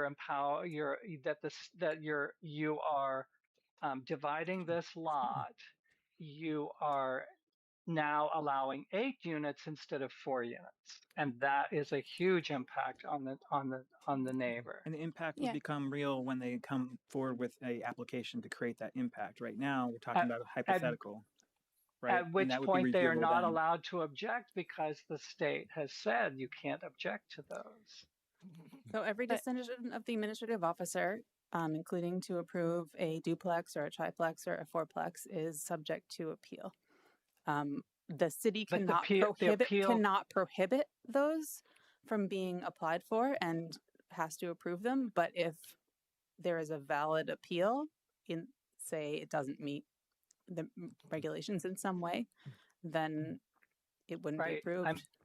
I'm saying Mark, it would be totally legal. I'm saying it would be totally legal if you allow 2 lots instead of 1 lot. It would be totally legal for 8 units to be built. Yep. And that is an impact. Correct. So we appreciate you raising concerns and potential for future impact, and I think the board is hearing that. And again, you have raised some good questions that have prompted some good information from staff. What we are looking at here is quite limited, which is if there is an error in the decision to allow for the subdivision, and the presentation you have made has exemplified some potential future impacts, but here we are not necessarily looking at that. We're looking if there is an error made in issuing the decision that it would be not compliant with the regulations. So I just wanted to make that distinction, but we do appreciate your comments. Okay. I said, that does clarify it for me. So you're saying that as long as they're legal, as long as everything, so we can't, nobody can say that that's an impact. Legally, it's not an impact. No. So I'm just saying right now our scope is narrow, which is does the current subdivision that was approved meet the regulations? And so that's what we're looking for comment on. And so you are identifying potential impacts that the subdivision might have. That doesn't mean that it doesn't meet the regulations. And as Marla pointed out, any future development on this lot would have an application and an appeal period and all of that. Sorry to cut you off, Frank. I would just be saying the same thing in another way. That's all. All right.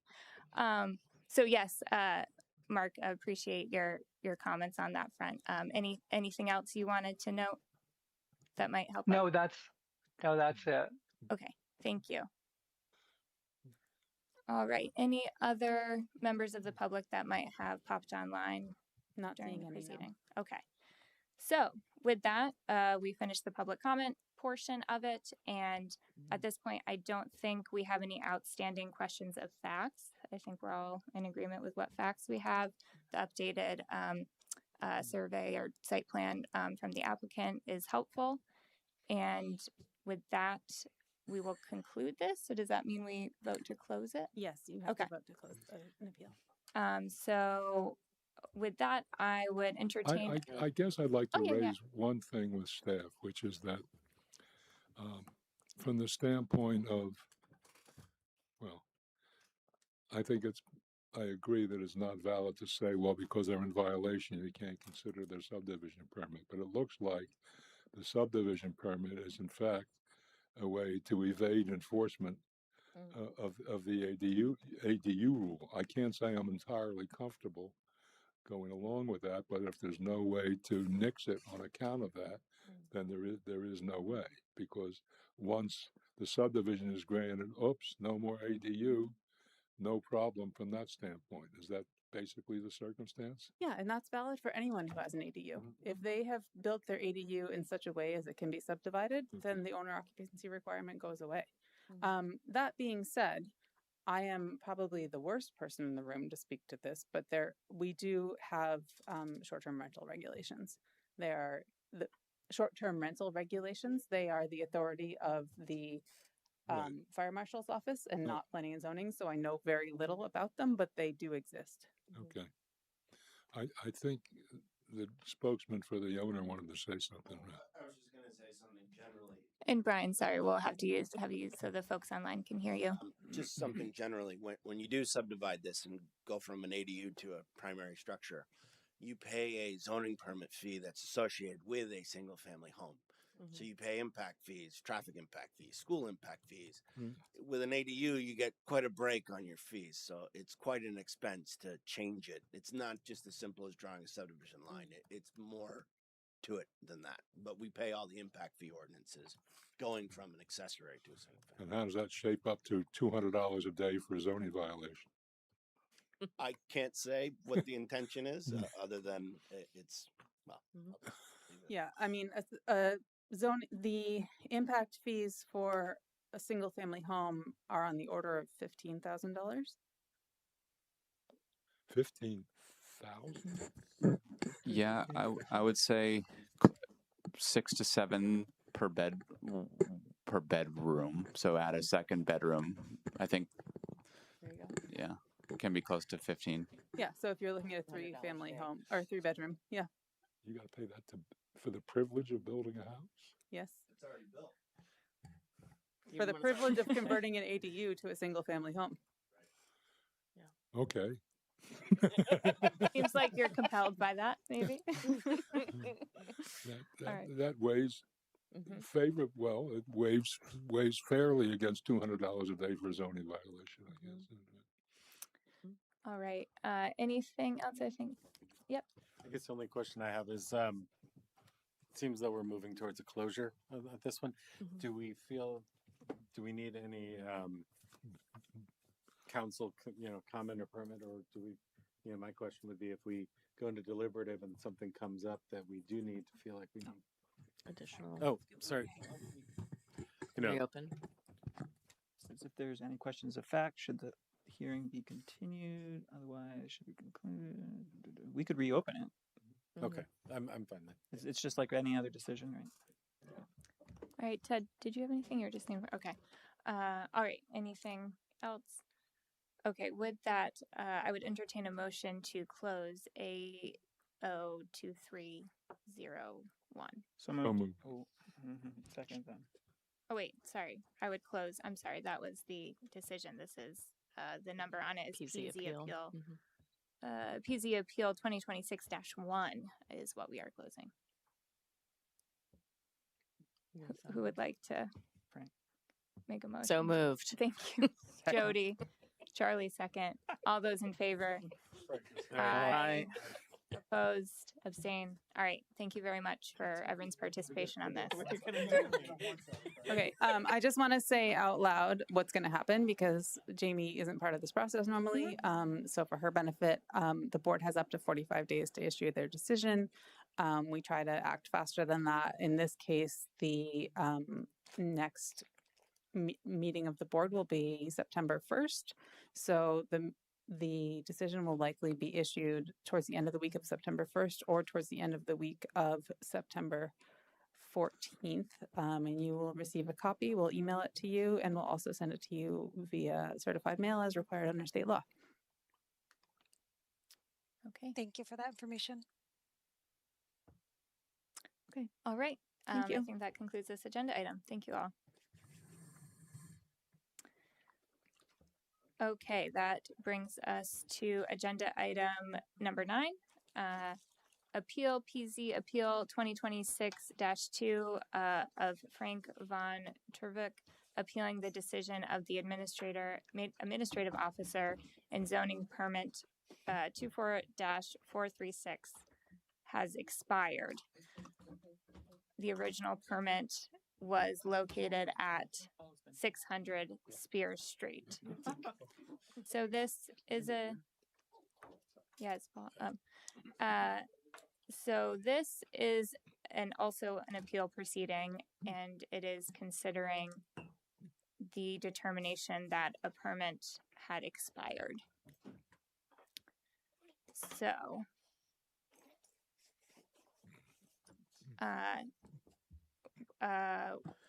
as with the last one, we will begin with asking any persons who will be seeking interested person status to identify themselves. Is the appellant or the appellant and landowner the same person in this proceeding? So, Madam Chairman. Oh yeah. I'm going to recuse myself from this. Oh, sorry, I forgot to ask. I believe I have a conflict. Okay, thank you, Frank. I'll waive the conflict. Forgot to ask. Are these? Yeah.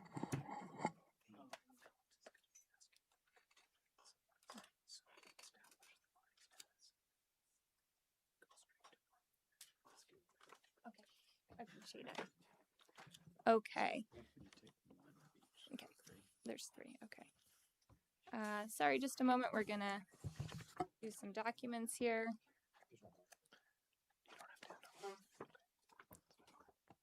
Or are these going to be for next time? I guess let the first thing happen first. All right. So we are looking to identify who's going to be seeking party status. I think it's just the appellate in this case, unless and the landowner, unless there's anyone online identifying themselves as well. Anyone online?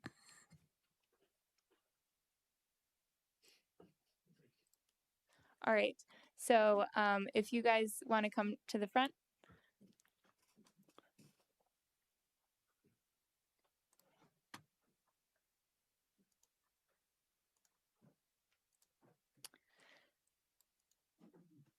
All right. If you could introduce yourselves, your association with the project, and establish or present why you think you qualify as an interested person.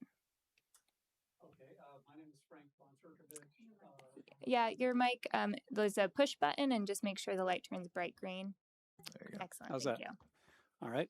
My name is Frank von Turkovich. I'm here tonight to speak for the permit holder, 600 Spear Street EBT LLC and 600 Spear Street FJT LLC. Those are 2 Vermont limited liability companies owned by my brother Edward and myself. And we are, I live at 300 Swift Street in South Burlington. And with me tonight is Ben Avery. Benjamin Avery with Greenfield Growth Consulting. We've been retained as the project manager for this project. Offices in South Burlington. Okay. And so you are the property owner, so I don't think we need to think you qualify as an interested person. Does anyone feel we need additional information on that front? Good. Okay. And so with that, you guys are interested persons, and Paul has mentioned that you might have a desire to continue this and before proceeding.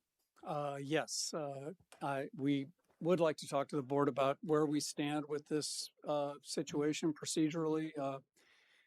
We appreciate the opportunity to talk to you tonight about this, and we also appreciate the speed with which staff has acted in getting us here. It's very important to us because we have a project on Spear Street that's currently on hold because of this. The information that we'd like to present at the outset is that we, over the past few days, have consulted with council and have determined that there is a state statute that applies to time limits that municipalities in Vermont must adhere to when they issue zoning permits. I can give you a cite to that. It's 24 VSA 4403. I'm sorry, that's definitions. That's an important also citation, but just to help us get to the point here, it's 24 VSA 4449. And it says that municipalities must allow 2 years after the issuance of a zoning permit before the permit expires. We've reviewed that with council. Council has communicated with Colin McNeil, the city attorney. Mr. McNeil had to leave within hours after talking to our lawyer on a family vacation. So he's obviously not here tonight to address this.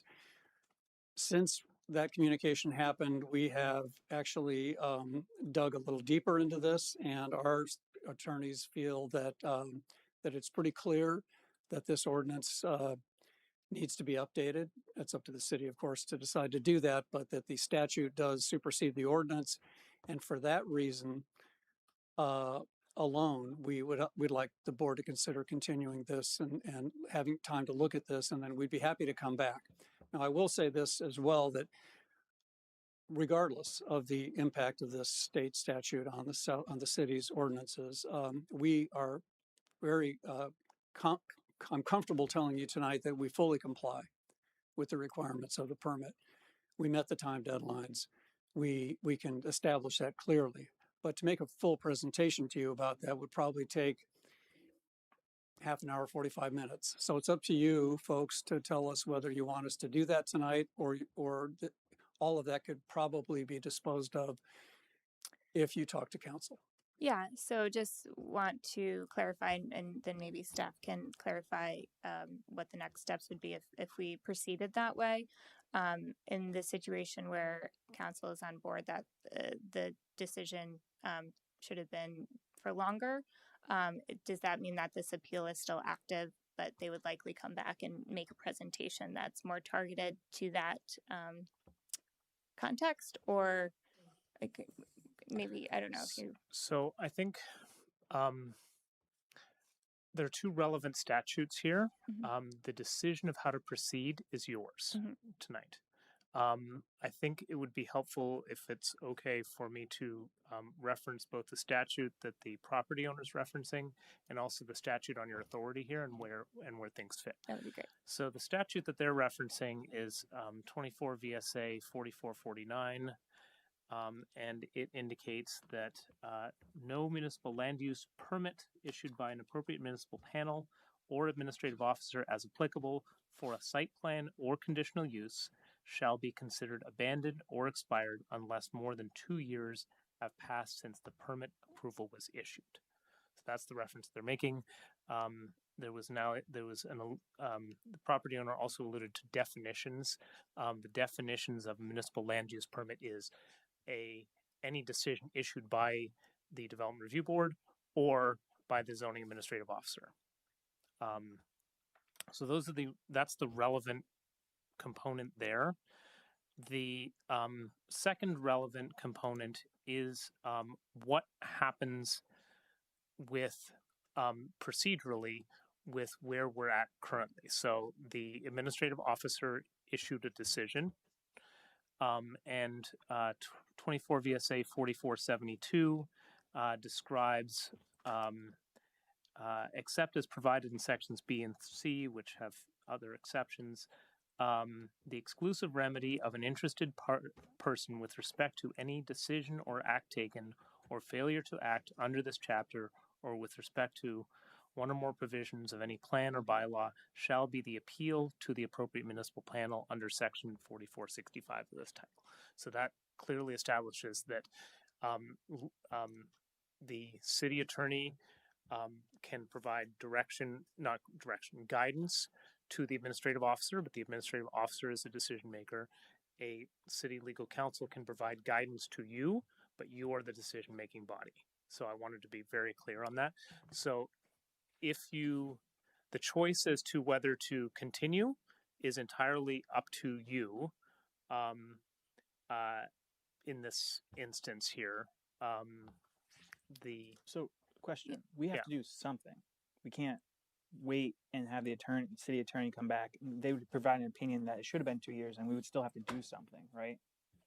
If the city attorney came back and said that statute is 2 years, we have to do something because the current decision is it's expired. I guess that's, sorry, just to clarify the question, like, would this appeal still be open or would that be reconciled outside of I guess that would have to be reconciled outside of the DRB, right? No, may I address that? You're the chair, so go ahead. Sorry, could you speak to the question? Can you repeat part of the question there, Charles? If we decide not to take an action, right? The current decision by the administrative officer stands until it's challenged in a different place. So as an appellate body, you have to take an action. So we have to take an action. You, assuming that it is ripe for an appeal, then this is not a development application. This is different in that you must either affirm or overturn, or as the last one showed, approve with modifications. So then our decision to affirm and overturn is based on the land development regulations or based upon state law? If we follow land development regulations, right, there's an opinion there we have to form, right? And then if we make it based on that, that would be a city's attorney's discussion at a different place. So the city attorney can give you guidance. The city attorney cannot make a decision for you. They are your counsel. They're not your decision makers. They can give you statutory, here's case law precedent to give you guidance. They are not an authority over you. My point is, if the board makes a decision based off the land development regulations, which the administrative officer followed, let's say, the decision would not be in compliance technically with state law. Our decision could be challenged by the applicant somewhere else. Any decision that you make can be challenged. That's what I'm getting to at. the next step. Okay. There's a lot of what ifs in that scenario, but down that road, the recourse for any administrative, the recourse for any decision you make is the environmental court. Right. Yeah, that's what I thought. So I think you need to, I guess, decide whether you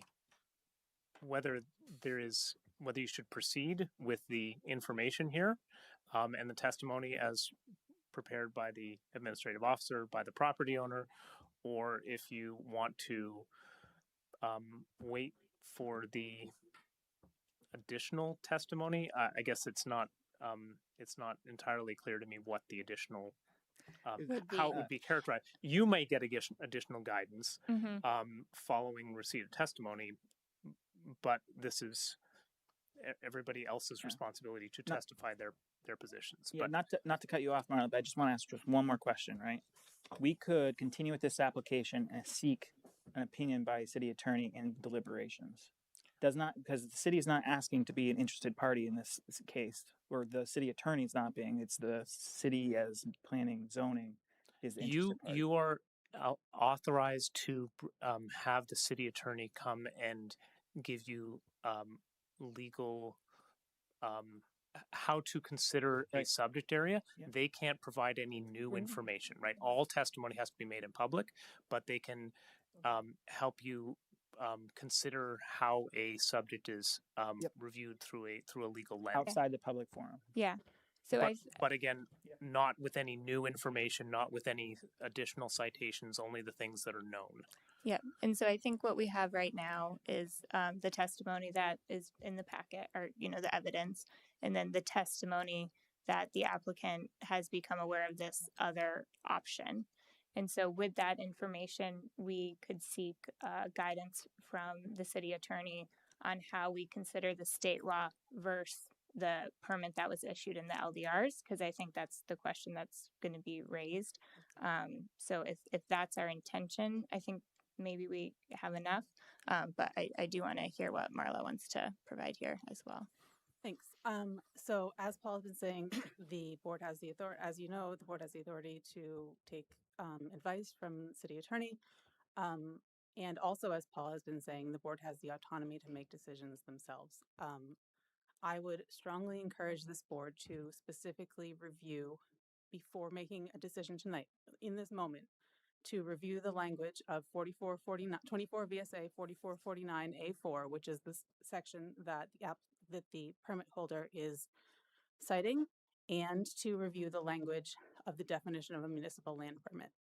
So if I can start by describing what it says in 4449A4, the language says, no municipal land permit issued by an appropriate municipal panel or administrative officer as applicable for a site plan or conditional use shall be considered abandoned or expired unless more than 2 years have passed since the permit approval was issued. Okay, so this says a municipal land use permit for a site plan or conditional use shall be considered abandoned and expired unless more than 2 years have passed. The permit in question, the site plan in question, was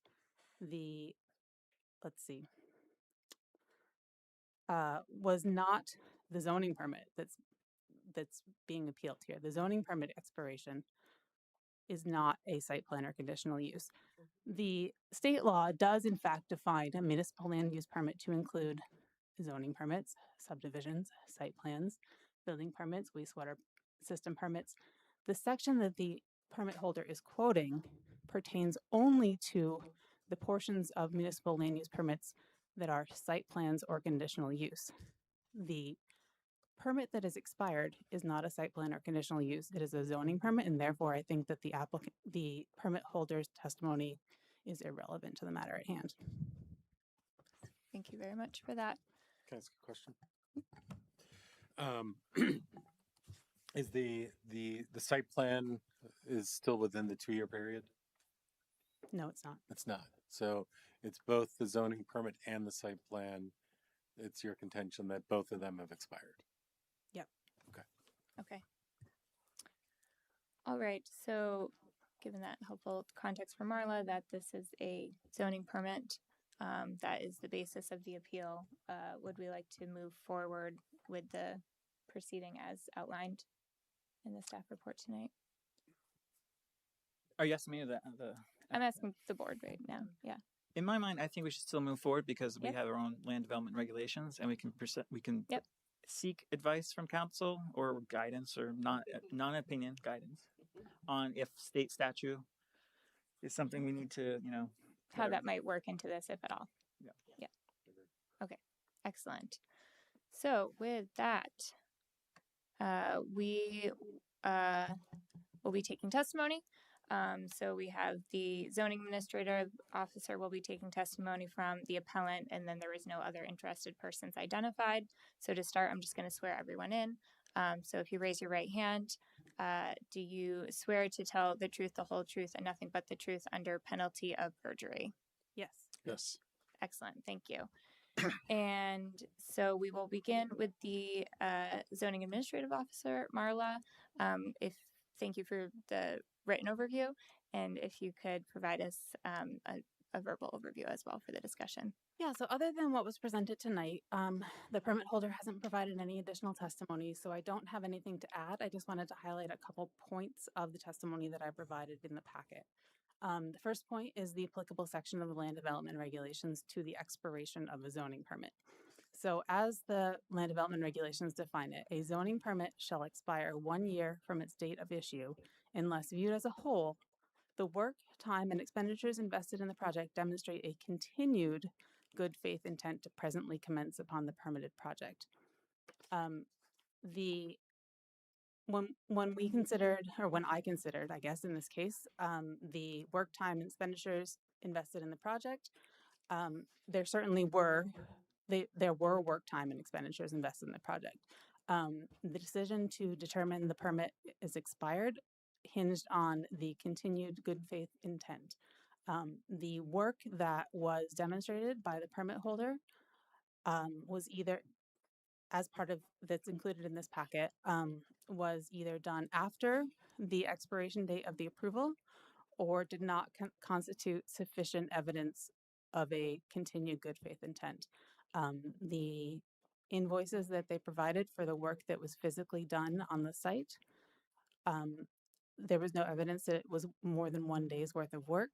The evidence that they made a statement that they did some roof repairs to the commercial building on the property. As stated in my testimony, roof repair in general does not require a zoning permit, and that work may or may not have been done in preparation for conversion of the commercial building to what it was approved for. It may have been done to keep the building alive for whatever it may become in the future. And then the third piece of evidence that they presented that was done before the expiration of the zoning permit was actually done before they applied for a site plan, which was converting that single family home on the front of the property to a duplex. So that was an after the fact approval. So that was also irrelevant. So though we staff supported this project, the board's approval of this project at the beginning, we have to apply the regulations fairly. And in my opinion, there was insufficient evidence that there was a continued good faith effort to commence the project. Thank you.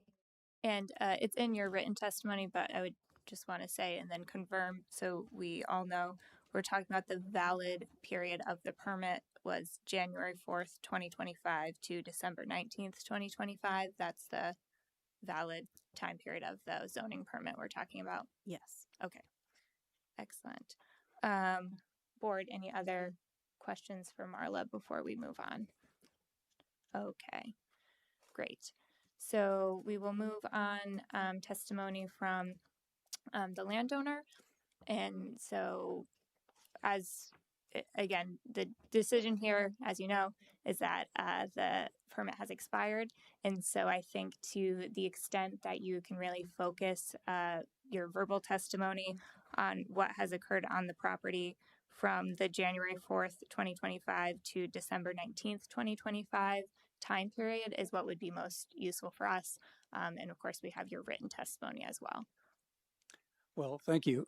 Let me start off by saying that what happened prior to, first of all, I think the board is correct in describing the permit as having an expiration that occurs in 2025.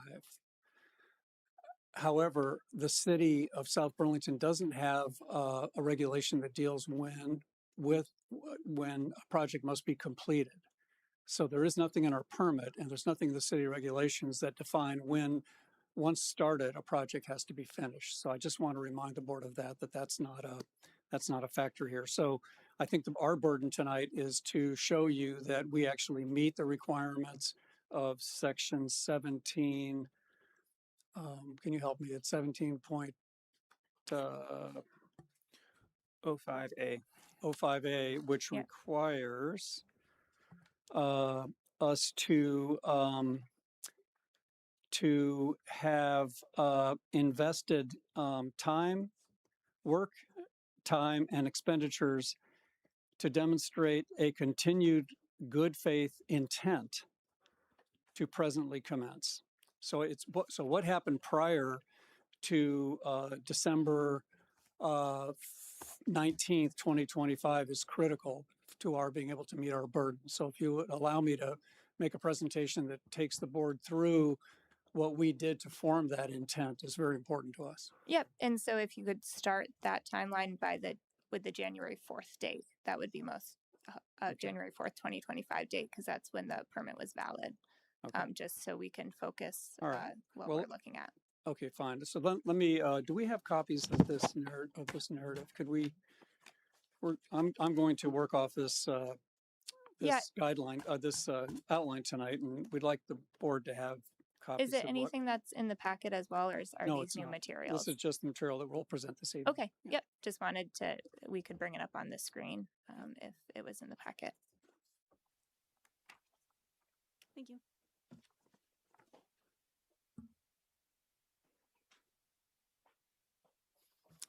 And you can start. Did I start? Yep, Okay. please. So I'll forego the introduction. You know that my name is Frank von Turkovich, and Ben Avery's here tonight to assist. We're here tonight because the city zoning administrator has issued a notice. It's called a determination, revoking the zoning permit for the project. We disagree with that determination and genuinely don't understand how the city could come to the conclusion that our zoning permit has expired. So we appreciate this opportunity to walk you through what actually happened on the project and why we believe the record clearly shows that we remain actively and in good faith pursuit of completion of the project.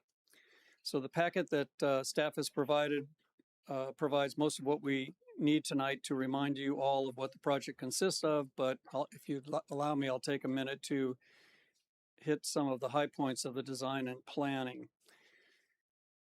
For those of you that weren't aware or weren't on the board when we first took it through the permit process, the project consists of 32 new dwelling units contained in 8 two-story buildings. There will be 2 new city streets, one running north and south inside the project area, and the other one serving as a main entrance driveway from Spear Street. We don't have a layout. We do have in your packet a layout of the site, but there's it's a project that a lot of effort went into to develop this neighborhood concept. I know that some of you board members are familiar with it, so I won't spend any more time on that. I will touch on the point, though, that the existing steel building is an important component of the project. Marla just talked about it. That building needs a lot of work, and it will need more work, but in an effort to move the project forward, we did commence work on the building in 2025 to start to work on restoring the roof on the building. So in our case, the DRB and the City Council both had to approve this project. The council's sign-off was required because the city was in interim zoning when this project went through review. And here's how we got here. The full detailed timeline is in the handout that you folks now have, and Ben will walk you through that in a few minutes. But we entered into a purchase and sale agreement for the property in 2019. We worked with the city through the sketch plan review in 2021 and received preliminary plat approval in April of 2022. During that process, we completed the required due diligence, water and wastewater permitting, archaeological, geotechnical, and in that process, we happened to discover that there were some legacy soil fills on the project that made it a brownfield site, which complicated things, slowed things down a little bit for us, and required additional study. You folks are probably also aware of the fact that we added a solar field to the component of the project, and the brownfield status actually helped us accomplish that. And that solar field project will actually offset almost all the power usage that this project will have as a fully electric housing project. So finally, in June of 2023, the DRB gave approval to the project, but included a list of items that needed to be revised.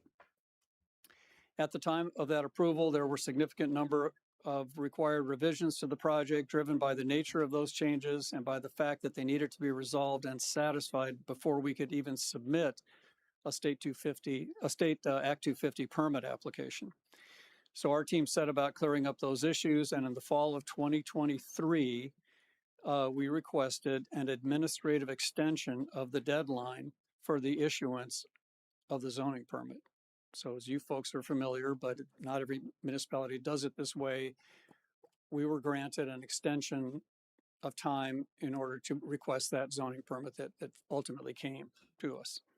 That extension was granted and extended the deadline to December of 2024. So in December of 2024, the city issued a zoning permit for the project specifying a permit expiration date of December 19, 2025. So that's how we get to that timeline. So we're talking about last year. In 2025, a major issue was being evaluated in the legislature. Act 181 came out, well, it had come out a couple years earlier, but Act 181, as you folks probably all know, made some major revisions to Act 250 jurisdiction. We were waiting for the state agencies and ultimately the Act 250 commissions to come up to speed with implementing all of those new Act 181 changes, because even though we had accomplished our City of South Burlington permits, we still needed an Act 250 permit at that time for this project, a major undertaking.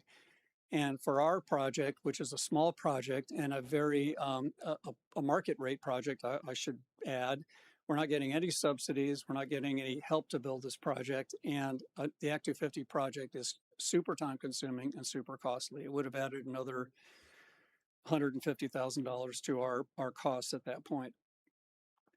So when Act 181 was implemented and the state finalized the maps, we realized that our parcel would probably be exempt. So we, in the fall of 2025 of last year, we applied to the state, to the district coordinator for our district for a jurisdictional opinion that would tell us whether we could obtain this exemption, and that was granted in November of last year. Once we had that JO, we immediately proceeded to start work on the project. We were in communication with the city, with the administrative officer, and we decided unequivocally to move forward. So what that brings us to for you folks tonight is that language in the city's regulation, which says to you and to us as permit holders, did we have the intent to commence prior to the expiration of our zoning permit in December? And I can tell you all that after spending 6 years on this project and hundreds of thousands of dollars and countless hours of my time and effort of this zoning board, of this development review board, excuse me, we absolutely did have the requisite intent to move ahead. And that's important because South Burlington writes its regulations very specifically, and the specification is the applicant must have, or the permit holder must have that intent. Contrast that with other cities in Chittenden County. In Burlington, it's different. In Burlington, you must commence physical construction. In our community, we have to have the intent to proceed. Well, we did have that intent, and we actually did proceed because in December of 2025, as the packet shows you, we gave the go-ahead for our contractors to start working on the site. The first thing they did was install silt fencing on the south property line abutting the University of Vermont property. We started stockpiling material for the road bed that would form the new base for the bed going from Spear Street into the project. That's the new east-west street. And that was more than a one-day effort. We spent, at that point, I think we spent $12,000 with our contractors to get that material in place and to start doing the silt fencing so that we could do some more work. And then in late December of last year, we got hit with some hard weather. So it made sense to us to let our contractors pause for the holidays. We had met what we thought at that time was that a requirement that we actually start work So we did. We were satisfied that we had adequately documented that, and we took a pause until after the holidays.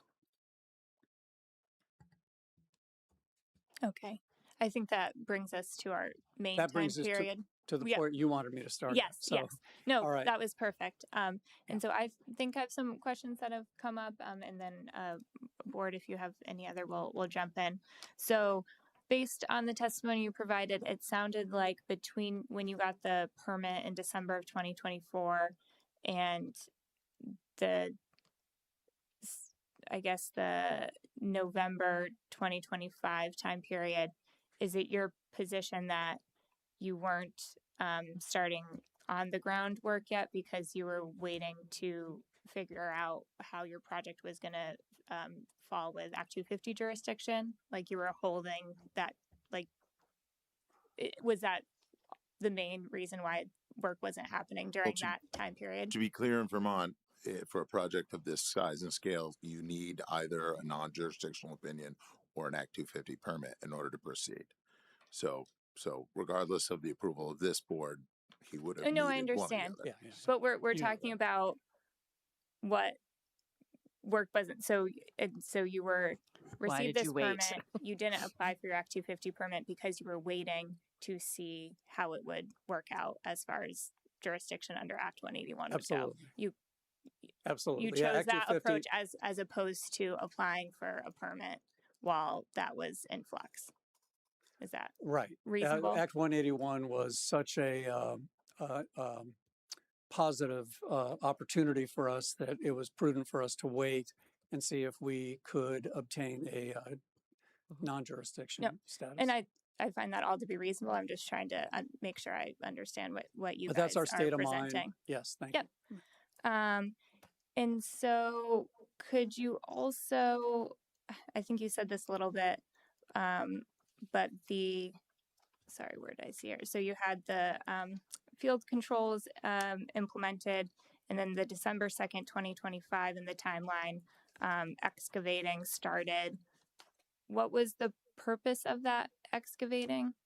To prepare our intention was to, given the way the utilities will work on that site, the city Chittenden Water District main is on the east side of, it's on the west side of Spear Street, and we had to make that connection, and that has to be that would have been the lowest utility in the ground. So before we start building the final street bed, we wanted to get those utilities installed. So the first thing we had the contractor do was install the silt fence so that we could start to work on site aspects that could cause some disturbance, and all of that would have required a silt fence. So that was the first thing we did. So the excavation was just for the installation of the silt fence, yes. Is that correct? Yeah. Okay, just wanted to clarify that as well. I think that's all my questions on the applicant's testimony. Does anyone else have any? In the proposed project under the zoning permit, it says construct one fourplex unit, phase 1 area on the southern portion of the project parcel and complete conversion of space in an existing house to add one additional bedroom unit. The fourplex is 1,880 square feet. Update metal building. In your timeline, it says that you completed the update to the metal building in September 2025. Is that correct? No, well, no, not the updates that are called for in the project plans, but we completed work on the roof restoration. Right. So the work that's in here in the zoning permit, the only work that you commenced on was excavation on the site. Yes. The only site work that we commenced on, we were the work on the steel building was dedicated just to the steel building. It would have happened whenever that was conveniently possible. I'm trying to get at is the only work that you're saying that shows intent, right? Other than you continuing the permitting process, right? The only actual physical work that occurred was the excavation. Excavation and stockpiling of materials. Yes. So the work done on the roof is nothing, does not. Well, we present that to the board so that what's important, what we think we have to do tonight, folks, is show you that we had the intent to do this project. And the way we would place it in front of you is to say, we don't think a reasonable person would have spent money on stockpiling material, putting in silt fencing, paying their engineers, paying contractors, obtaining permits, working on financing, doing all the things that we were active in doing. If we didn't have the intention of building this project, we would have abandoned it a year earlier. Why spend lots and lots of money on something we don't intend to proceed with? And all we have to show you is intent. Thank you. Okay, thank you. Any other questions? Just trying to get some context. So I'm just reviewing the timeline here, and Mr. Avery, yes, you were brought on. You were brought on in January of 2026. I was introduced to Frank in November, and I came on board in January. I'm sure I've been in front of this board before. I've recently completed a project in South Burlington. My business takes great pride in. I'm just trying to get your involvement in this project. Right. And so my business takes great pride, as it goes to intent, in taking projects and moving them down the field in a very efficient manner. Yeah. And so when I was brought on at the beginning of January, my first evaluation was we needed to change up the site work plan. We needed to evaluate what the build-out program was. We sought and received new pricing from more qualified site work contractors who do work in this community and with projects of this scale. So Frank engaged myself. I engaged a site work vendor that I have a long history with, and we had an intent to start the project in May. It was on Bevan's calendar to resume in May. And that had less to do with Frank's timing and more just to do with scheduling purposes. Okay. Yep. Yeah. And so in terms of timing, intent, I understand I'm hearing all these, and, obviously I've been on the board a long time. A lot of the testimony I ask for might not be relevant. I try to gather as much information so that whether we apply it or don't apply it, it's us to, but is the intent that you are ready to start formal full-on construction at this time, but you're held up by this appeal, or are there other issues that you're trying to get resolved before, regardless of what the status of the permit? Let's just say that's a null thing, 2 years. Is your testimony here that pretty much this is holding you up from starting full-on construction, or are there other issues? Yes, absolutely. We had we don't want to dwell too heavily on it, but we've been in communication with the city about this issue, which came as a surprise to us in the spring, that it was raised that we may no longer have a permit. Yeah. So when that happened, it froze everything that I've been working on in terms of financing, proceeding with contracts with our builders. It has just completely thrown the project into disarray. And we've probably lost a major part of our construction season, and it's been extremely disruptive. Okay. Can I ask you a question, Marla? So I see that there was one request for an extension for the approval. Is that for the project approval or the zoning permit approval? Is it site plan approval or zoning permit approval extension? It was an extension of the site plan component of the PUD approval. Okay. And that was granted. That was granted. And the zoning permit was applied for on the last day before that extended approval expired. Okay. And is there a limit on the number of extensions that can be requested? And was there missed deadlines, or did they max out their extensions? There's only one extension allowed under the LDR. Okay, thank you. If I might add, I think it's important to note that with the nature of the 6-month requirement in South Burlington, an Act 250 project, that extension is a foregone conclusion. The day you issue a decision, it is not possible, virtually impossible, to move a project completely through a state permitting process in that 6-month window. So I've been before this board looking for extensions on other projects. That is, 6 months is not enough time to complete a state process. So not that that is the sole factor here, but it should be considered that that extension was not something that was out of the ordinary or wouldn't have been requested in any case. Yeah. Marla, I'll start with you Just wanted to add a fact to the Act 250. The jurisdictional opinion. It is, sorry, I was probably too far away from it. Jurisdictional opinion 4-448 was applied for on November 17th, 2025 and issued November 20th, 2025. Okay, thank you. Ted. Yeah, I understand the whole Act 250 and everything, but this was almost a full year to do work and show intent while that Act 250 ruling may have been playing out. And I guess I'm struggling during that. What was the holdup for doing any work in parallel or continuing to show good faith during the permit window time? Doesn't seem like there was much in there. Are we speaking of the time period in 2020, earlier in 2025? Yeah. So when it was issued in January of 2025. Yeah, January 4th. So it was issued January 20th, 2024, or sorry, December 20th, 2024. It became effective January 4th, 2025. So there's a lot of opportunity there to show good faith intent, which isn't really maybe a different standard than maybe Burlington, but I'm struggling to find what other activities could have been going on during that time to continue to show that. I think it was an extraordinary time. I mean, the Act 181 mapping was going on, and we really didn't. And I'm speaking for Frank on this. I was not involved in the project at that point, but there wasn't a clear, definitive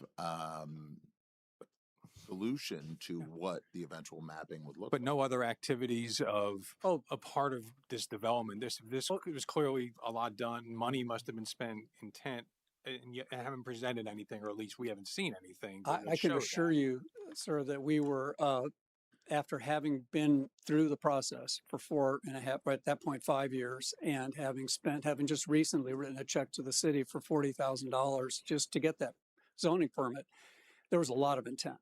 If we had decided not to do this project, we would have stopped way before this. We would have backed off. So what is that intent? What is that? So help me understand what you're saying we were really doing.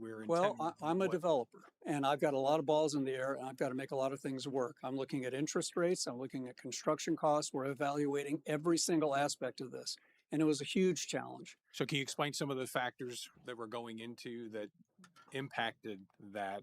Yes. As you were doing calculations from a business perspective, can you give me some of those? I'm happy to. You were doing? When we first started, interest rates were in the 3% range, 3.5%. When we finally finished the permit process in South Burlington, unbeknownst to the city and me, the rates had doubled. We were at 100% increase in our cost of money to get this project going. Construction costs had gone up by 200% to stick build this project the way it was originally conceived. We were constantly on the hunt for things that we could do to pull this all together and make this project a success. That involved careful decisions about how much money we spend and where we spend it, and then how much time and what our timing would be. So I can assure you that we had our eye on the clock, that we did not want to miss this deadline.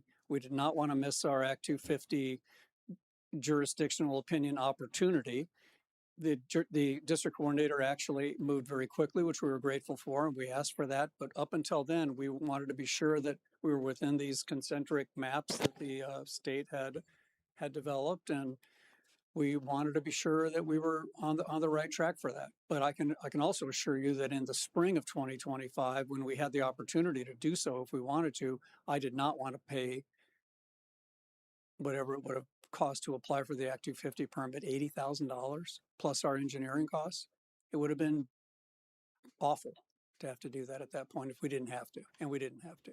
So the business conditions were a driving factor in why. I think they're always a driving factor in these cases.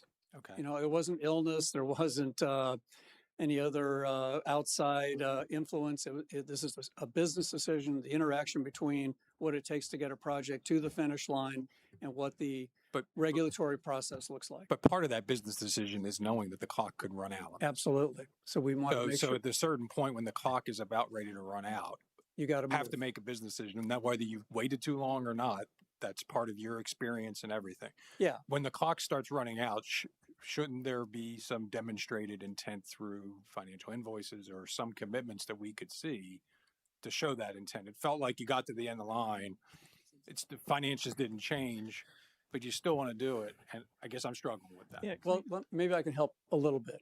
Let's say, since we have talked about Act 250, let's put it in the Act 250 context, because the law is very well developed in land use permits. Had we put in silt fencing, and I'll say this is true in South Burlington as well, had we started stockpiling $12,000 worth of material on this site, had we had brought excavators and contractors to this site and started working on it without a permit, I can assure you that the zoning administrator would have been there the next day saying, you've talked about building a project, now you're out here building it and you don't have a permit? We would have been totally in trouble. Act 250 would have said jurisdiction confers the minute I start putting that silt fence in. That Act 250 jurisdiction would have attached. So I'm totally aware of what the risk is of proceeding and not proceeding. And under Act 250, if you look at the regulations, stockpiling dirt, construction of silt fencing, all constitutes commencement of construction. Maybe the city of South Burlington's regulations are more explicit, but they're not. They don't talk about anything specific. Oh, this is one last question. Are there any other activities that you would do on development of a property that would not require physical materials on site, whether that be prep work, design work? Is there any commitments to contract or is that stuff that goes into it as well? Yes.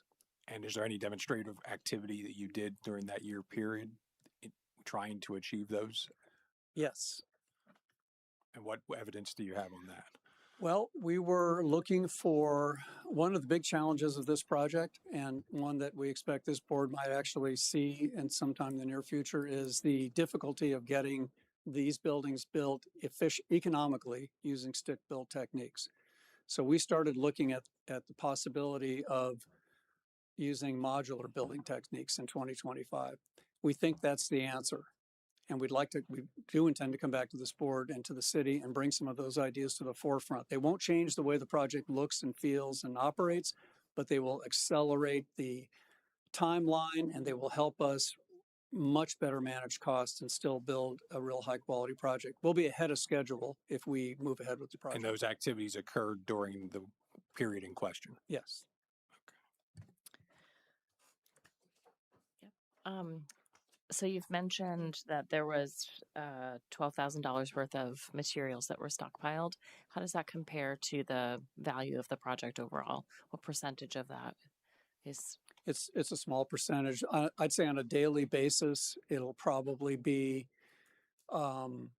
less than that going forward. We'll probably spend maybe $5,000 a day. But for the first few days in December of 2025, we had to spend a little more because we were paying for material that's going to be used in the future. Yeah, when I look at the plans, my sense is that a $12,000 stockpile of materials is a very small amount compared to what will ultimately go into the property. So I just wanted to it is gut check that. Yeah, I agree. I guess my other question is, why didn't you abandon the project with all of these challenges? It's a great project. It is, if you look at what's happening in South Burlington, what's being built in the suburban part of South Burlington, single family homes, carriage houses, a lot of product that's being sold, and it's great. I mean, I'm all in favor of people having that kind of quality housing in South Burlington, but our challenge on our site, near the interstate, but also in a great location to serve a tenant base who might work at the hospital or at UVM.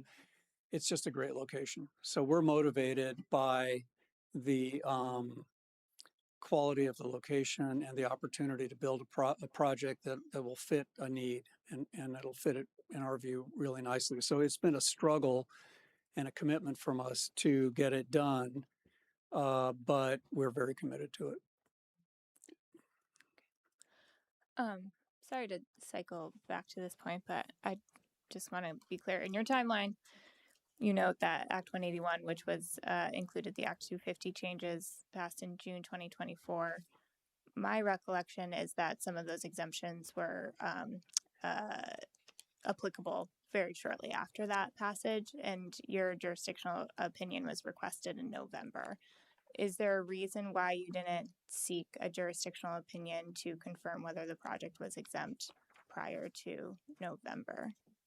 From, I want to say July 1, because I think maybe that's when some were effective, and November. Yeah, the maps, it's my recollection in talking to the agency and not the district commission, not the district coordinator in Essex, but talking to the people in Montpelier, that the maps the first contact I had with the state about this in the spring, or might have been the winter of 2025, was that the maps were very new and they were just being brought out. And I can remember the state permit coordinator, his name, it's escaping me right now, but I talked to him about it. He said these maps are just starting to hit the ground. So we needed to, I felt more comfortable proceeding slowly with that because I didn't know what the answer would be. I was worried that the answer might be, no, we're not going to get an exemption. So we were cautious, but hopeful. So you didn't ask for a jurisdictional opinion because you received guidance that the maps were new, but it wasn't clear. The interpretation. I didn't have a good interpretation of the maps. It was a very. But did you talk to the district coordinator of if it was a good time to request? Not the one that issued the JO, but I talked to the state of Vermont's state permit specialist. His name escapes me right now, but I'll have to get that for you. But it was no, that's fine. It just and that's it. Yeah, no, we did have conversations, and I honestly, it was uncharted water for me. I couldn't believe that we would get an Act 250 exemption. Yeah, no. And had we had to apply for an Act 250 permit in Burlington, we would have been told, right? We would have stopped this process, and we would have had the year and the appeals and whatever would have taken. I'm not clear what South Burlington's regulations provide for that. No, I understand that Act 181, when it was passed, was a whirlwind and different guidance was coming from different entities. So appreciate you speaking to where you were hearing it from. Can I just one follow up and I'll give it to Charlie. So from the November 20th approval of the JO, the opinion that the Act 250 till the expiration date was about a month. Knowing that the timeline was condensed and you were potentially running into this issue, that's a month to get something done. Yeah. What it strikes me is if you were so urgent on the project and knowing the timeline criticality, a month feels like a pretty reasonable amount of time to show some activities that you've teed up waiting on this. Why didn't those happen in that month to show some more? Can I modify that question? You can take it from there. You received the JO and you received a notification from the city letting you know about the expiration of the permit. Yeah. So far, what you've said is, I've been working on getting the JO. I've been working on the processes, and that shows intent. Why did you mobilize? Why did we? You had already showed intent. Why did you mobilize before the December? Because I firmly thought then that the ordinance was what I was the same as what I'm familiar with in other communities, that we actually had to commence. You had commenced work. No, I thought the ordinance required us to commence. So I was worried about that. So I told our contractors, I have the JO. Can you get here? They said, we will get there. What do you want us to do? I said, well, we want to get set up and start getting this road built. And they said, well, you'll have to put the silt fence in first, or we'll have to put the silt fence in first. So we told them to do that first. And then we said, start stockpiling material. I was convinced that we needed to physically start construction of the site work. Okay. So at that time, you felt you had intent to continue the project, but you thought the regulation said you had to commence. Okay. Yes, that I had to commence. Yeah. I'm going to move back to Marla real quick. Okay. So Marla, I think if we read through your decision on the expiration, I don't think you contest the fact that they started work, or they had some work completed on the site on December 2nd, but that the work was artificial. That's correct. And that is consistent with the interpretations the determination of the court in the court case that was cited in my testimony in Re Beckstrom. And all the development work, right? Not actual physical work on the site, work to get the JO, work to do whatever development planning that's required is not content, is, in your opinion, does not consider intent on the project? Actually, that was not the determination that was made. The determination was that there was no demonstration of what Frank just testified to. Okay. There was lots of conversation. Yep. Absolutely, will freely admit that I had several conversations with Frank and Yep. Lots of things that were alleged, but the standard is a demonstrated, continued good faith intent. Paul, is there an option to extend a zoning permit? Or I guess there isn't. You have to demonstrate intent. That's correct. So it has to be, so the other types of development review, as previously talked about here, have the ability for a one-time extension. Here, the standard is as it's presented. So there's not the opportunity for an extension. So, Frank, when you commenced work, did you reach out to the city and notify that you commenced work so that you felt you achieved the requirement to continue the continue the permit? Did I told the zoning administrator that I would photo document what we were doing, make sure we had our dates confirmed on the calendar so that we could show in the future if we needed to. I think it was important for me to do that, to stay in good faith with the zoning administrator. So we did. And that was presented to the city March 2026. Pardon me? On your timeline. March 2026, that was presented to the city. Oh, the zoning administrator had begun to ask me, could we produce file materials, photographs, evidence of our work, and we produced everything we had available. So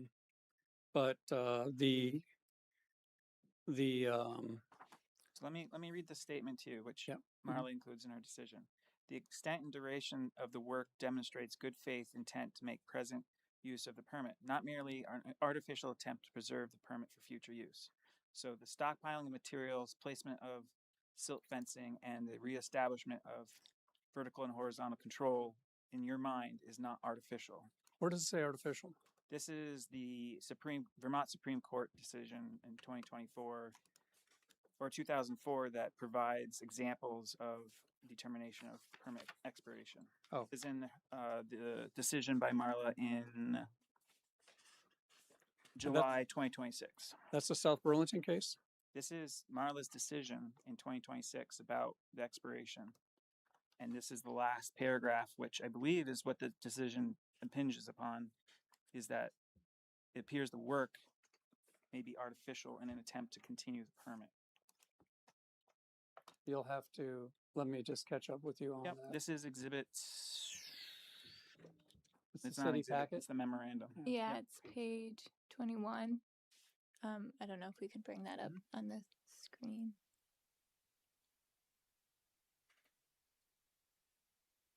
Okay. The reason I'm asking this, right, is after this work's done, what other work was going to be started? Right? If you were establishing vertical and horizontal control, you're testing that, the weather interrupted. What was the next step? Water tap, which CDW told us it was too cold. So we backed off in December. You have that communication from CD? My contractor does. I didn't actually have that. That was our site work contractor that had that discussion. But I can't tell you day by day what the next step would have been. We would have made progress. We decided to change contractors, actually. Nothing wrong with the one we had, except they just didn't seem to be capable of moving as fast as we were going to want to move, given the scope of the project. So we started to consider making some other changes in 2026. And that was the first thing that I did. And the communication and the bid from Bevins on February 3rd, it takes from scratch. Brian had never seen this project before. It takes 3 or 4 weeks to get a comprehensive signed bid. And we're happily forward that email from Bevins to us on the 3rd. So Bevins quotes in here. So it wasn't, immediately upon coming on board at the beginning of January, we looked to rectify that situation.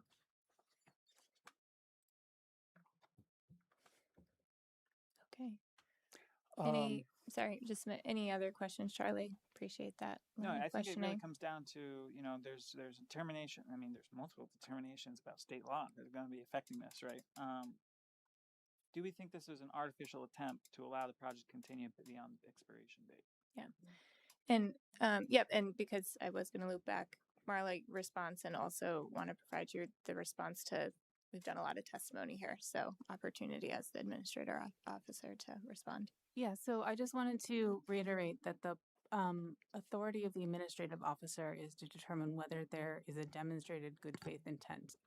If the applicant makes a demonstration of a good faith intent to the board, that is not evidence that was available to the administrative officer.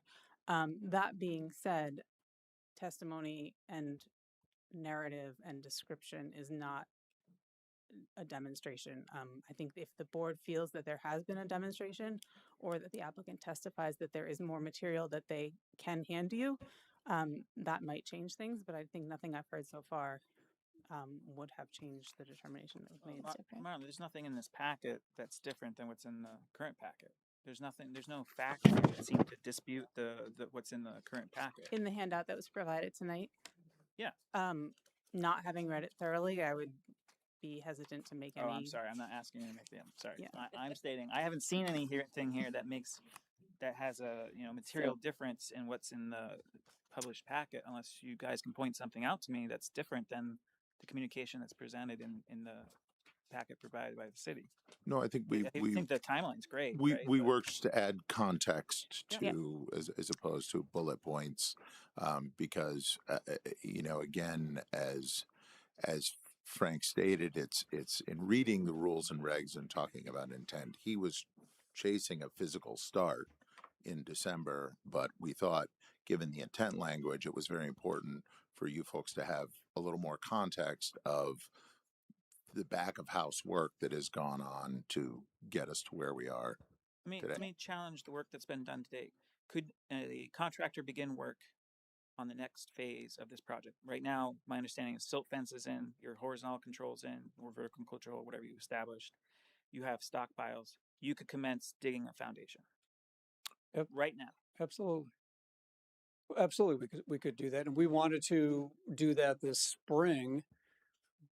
This was slated to restart at the first week of May. Then, with all of this discussion, we paused, and we sent an email basically saying, in the absence of a decision, we're mobilizing July 6th. So that, and we remain prepared to mobilize in the next week or two, pending a decision from this board. What I'm trying to ask is, was the work that was completed before the expiration date actually in support of the overall project, or work that was just done to present that we did work? No, that's the first thing you do. The first thing you do is you strip topsoil, you get your silt, your erosion control measures in place, you begin to stockpile material. Those are the... You don't need to establish control again. You don't need to establish erosion control prevention. You can actually commence material change. It was installed to be permanent, to be throughout the entire project. Yes. Still in place, still valid. Yes. Still there right now. Yes. Okay.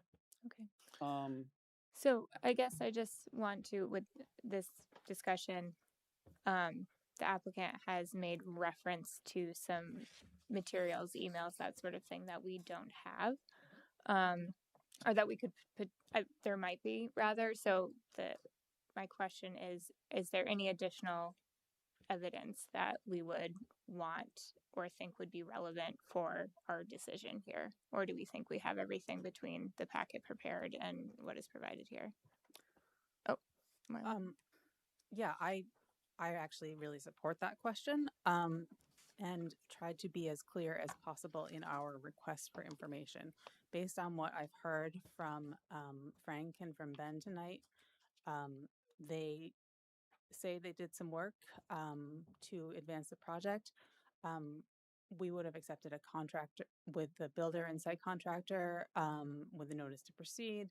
We would have considered maybe we wouldn't have changed the determination, but evidence could have included evidence that the contractor or the developer asked for a pause for the winter. That was not provided. We didn't have evidence that they were seeking bids. We didn't have evidence that they were talking to Act 250. We didn't have any of that evidence in making the determination. So, but Marla, they have an invoice in here from December 2nd, prior to the expiration from the original contractor for establishing the controls, establishing the stockpiles, and establishing the silt fence. That work, if the invoice is prior to the expiration date, must have occurred before that. Yes. And what they're saying here is the intent was to continue the project, but right, and based on the review of the Beckstrom court case and the language of the LDR and the overall taken as a so whole, then we as the have to- regulation says, Yeah. I determined it did not represent a continued good faith intent to make. Yep. Okay. I'd also like to, I mean, this is why it might be helpful to involve counsel some more, but I think that the Beckstrom case is not exactly on point here. I don't think the South Burlington regulations, do they in fact match what we had in Morrisville in this case? Or is it like Burlington where you have to commence construction before the prior expiration date? Does anybody know the answer to that? No, but that is something that we can look into. And just because we have discussed this quite a bit, I do want to focus on, I think we've received a lot of information about what we might need as a board, either to close or not close tonight as far as requesting additional evidence. So it sounds like we have an invoice. Other things that Marla noted was the evidence that the contractor or developer asked to pause because of the winter. Additional direct evidence about talking to Act 250. Would like to hear anyone's thoughts on those items or additional items that, like, actual evidence, not just recounting in a narrative, that we would want to request. And maybe we don't, but just I want that to kind of be our focus right now.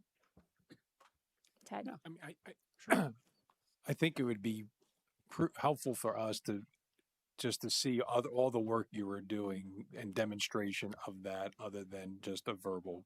There has to be some physical evidence, whether that's invoices, requests, bids, just something. Going to bid, that was another one. So something that we can see, because I mean, look, I guess to Charlie's question, if the weather didn't get in the way, were you ready to go on December 18th? We would have gone, honestly, sir, we would have gone ahead on whatever plan we determined, and this is all behind us right, now, sure. that we, at that time, that we would have determined was prudent and appropriate.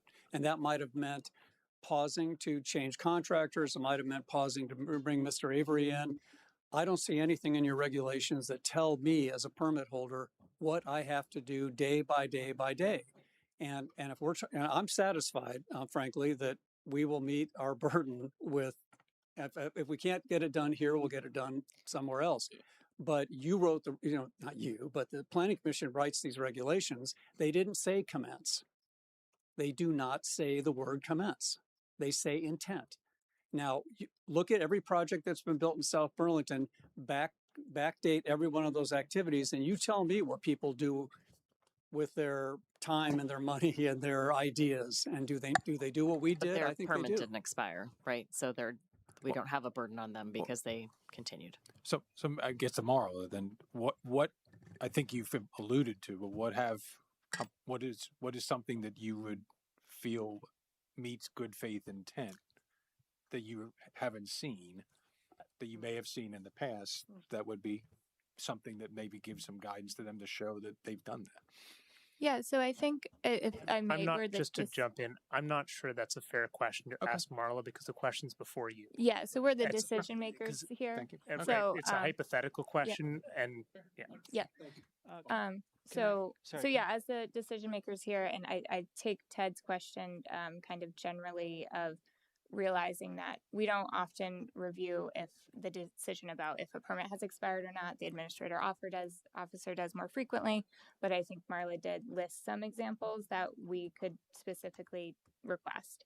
So I think evidence about going to bid would be a good one. Like what?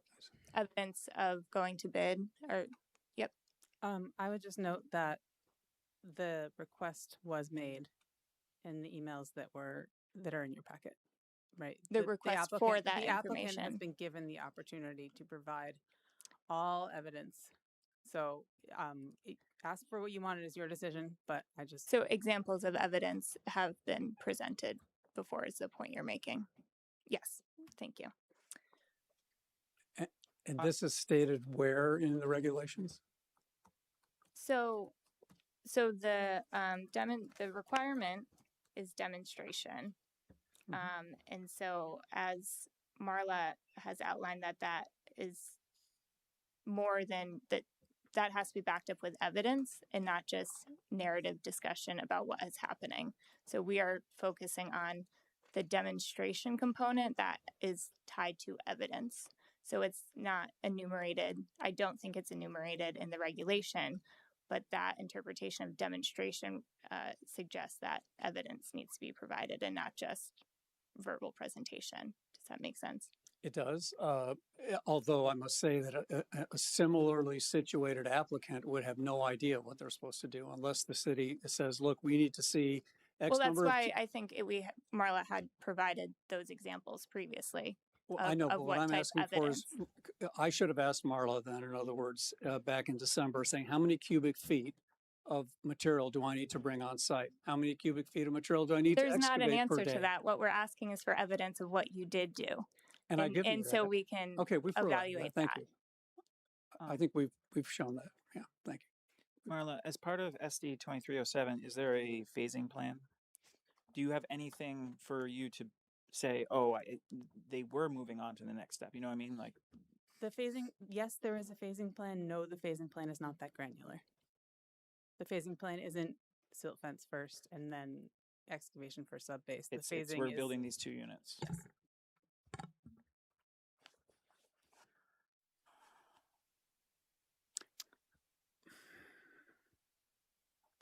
Okay.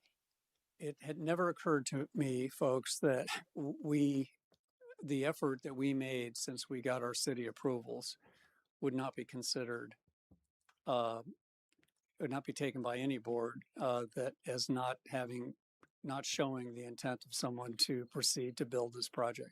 There are many other things that we would have all done with our time and our money and our effort, and we would not have done the things we've done in 2025 or prior to that if we didn't intend to build this project. Okay. So I don't understand. So I still don't understand what we're required to do. Yep. So if we could go to page 44 of the packet, I found the reference that Marla was speaking to, in which she had outlined, and this is email from June. Page, I think I have it 44 in my packet. Yeah, no worries. So the bottom of number 1. So examples of evidence that you may provide. And again, this is the extent that you have it available. Invoices from contractors. So we have that enumerating work done specifically in the valid period of the permit. Before and after photographs. We have photographs. And so I guess that we provided that, correct? Mm-hmm. Yeah. Okay, thank you. Okay. So back to the question. Board, is there anything additional we want to see, to consider as evidence, or would we want to move forward with closing? I would propose that we continue the application to another date, that the applicant needs to provide evidence that they've entered into an agreement with a new contractor after the commencement of work. And failure of doing that would provide us enough evidence to move on. Can I jump in and make a suggestion here? I'm not sure that the applicant was clear whether they have asserted that they have one. I would suggest maybe asking them, do they have one that they think that they can provide to you? Yeah. Are you currently under contract to do this work? What work? The site work? The site work. With Bevins? Are you currently under contract to complete the work that was in the zoning permit? Not currently. Excuse me, we're not currently under contract to do the site work. When did you end your previous contract? It was a time and materials contract. There was no end date to it.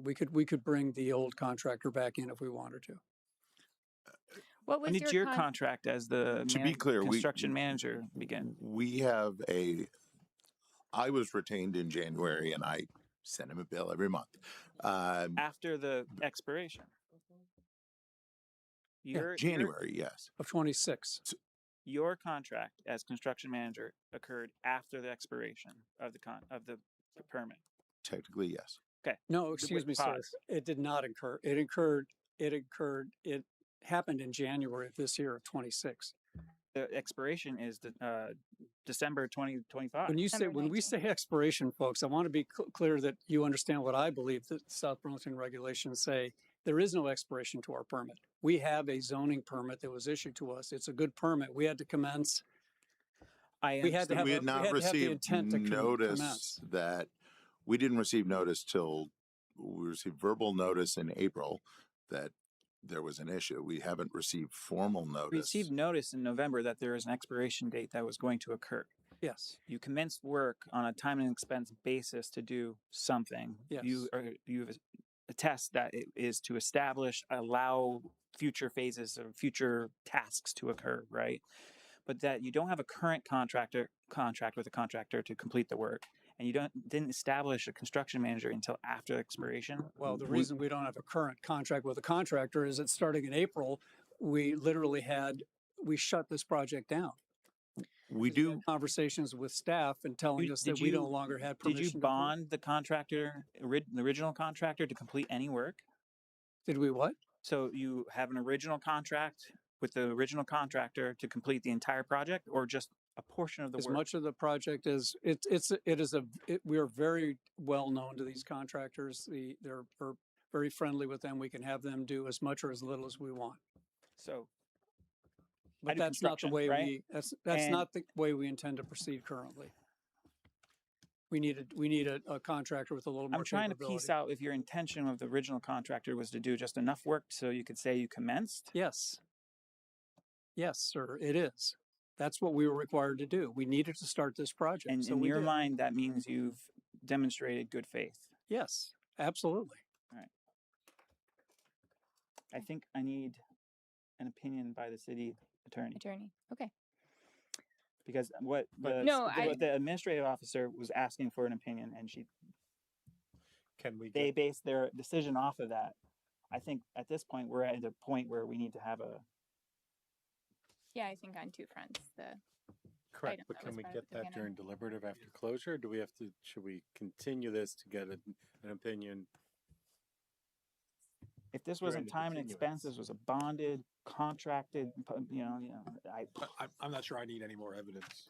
Yeah, that's in order to go into deliberation.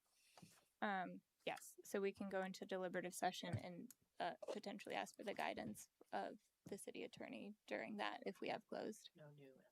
Correct. No new evidence, but no new evidence, but guidance can be requested. We're looking for an interpretation of the evidence that we've had presented for us to make. For guidance. Yeah, I'm comfortable with closing. Okay. Thank you, everyone. So with that, I would entertain a motion. Oh, public comment. Thank you. Any public comment on this item? No one in person. Is there any online?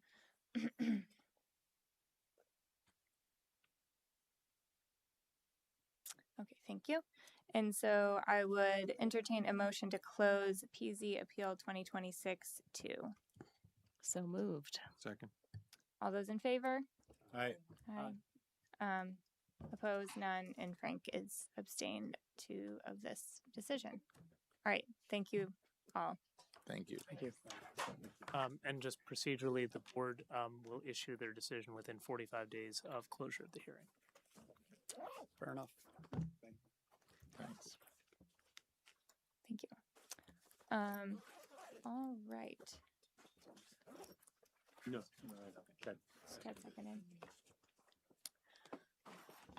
All right. So we have agenda item number 10, which is sketch plan application PZ sketch 2026-5 of Eric Jarvis to subdivide an existing 0.73 acre lot developed with a 3-family home into 3 lots of 0.33 acres lot 1, 0.23 acres lot 2, and 0.17 acres lot 3 for the purposes of developing a small residential building on each of lots 2 and 3 and retaining the 3-family home on lot 1.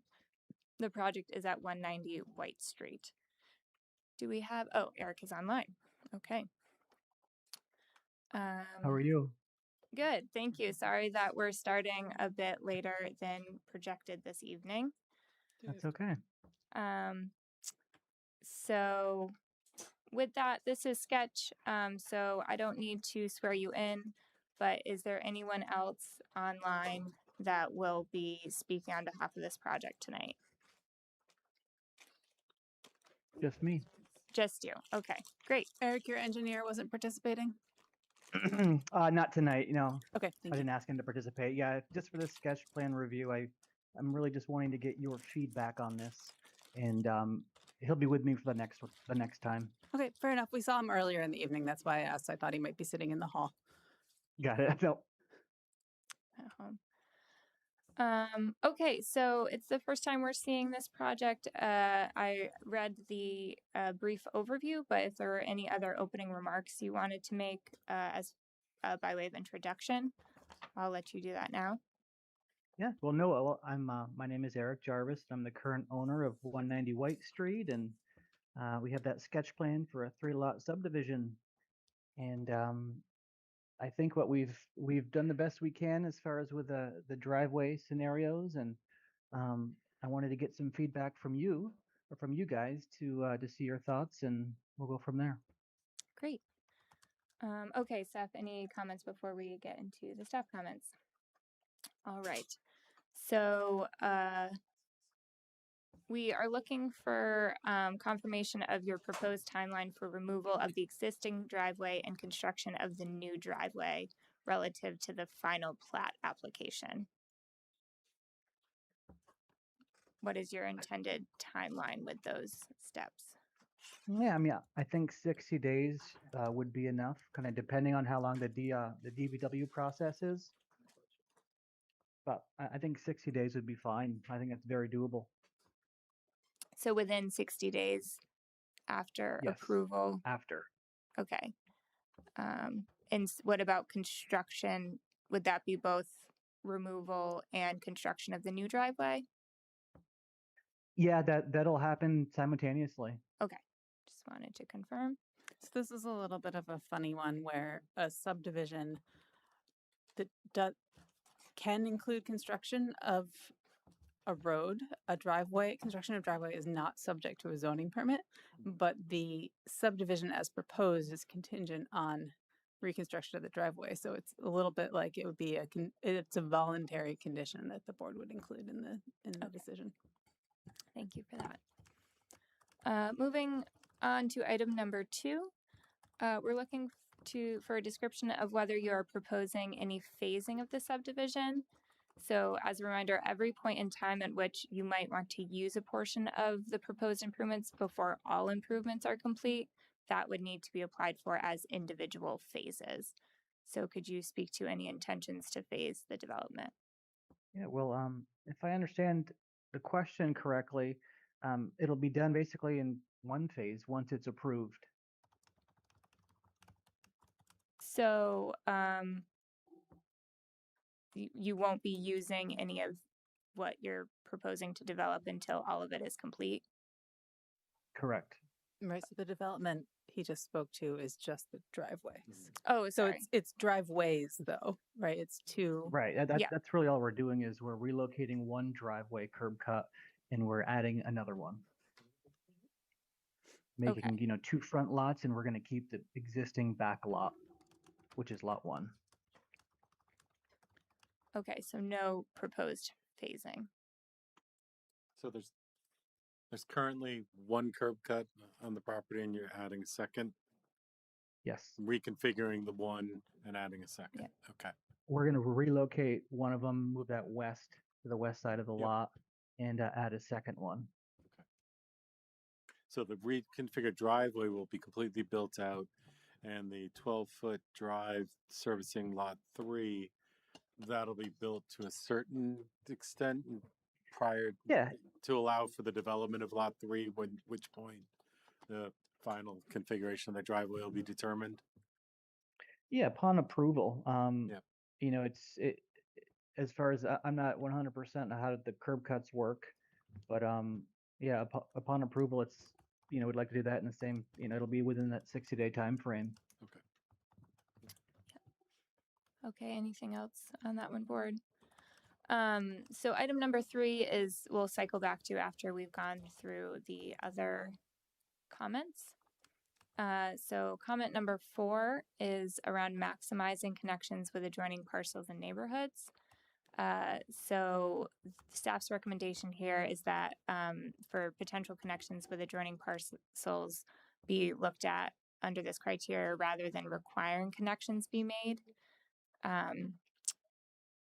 Board, what are thoughts on that recommendation? I don't know if this is needed on this one, considering it's pretty much the middle of a single family with this is an oversized lot for what the traditional development is in the neighborhood. I don't see this going anywhere. If it does, it would go to the back, but that's going to another set of dead end. I think that. Yeah, I think the easement provides the best connection to the overall connection to the community. Right? I think that's well said. Yeah, there we go. What he said. Yes. Apparently Charlie's is the only one who can be articulate at. Thank you. Up close to 10. No. Excellent. Well said. I agree with that. No other comments hearing from the board. So that's all we will be looking at under that criteria. Next, we're looking at comment under access and circulation. So here, staff recommends the board discuss whether they will permit modifications of this requirement to allow creation of a new driveway using their authority under 15A01B to modify requirements in its judgment. The special circumstances of a particular plat or plats are not requisite in the interest of the public health, safety, and general welfare, or are inappropriate because of inadequacy or lack of connecting facilities adjacent or in proximity to the subdivision. So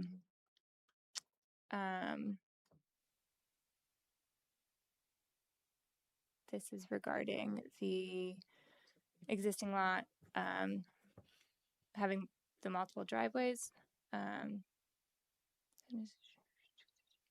So this comment is about the minimizing curb cuts criteria. Yes. So generally the standard says the board should require projects to minimize vehicular curb cuts, and that has historically been interpreted to mean where you can have a shared driveway, do have a shared driveway.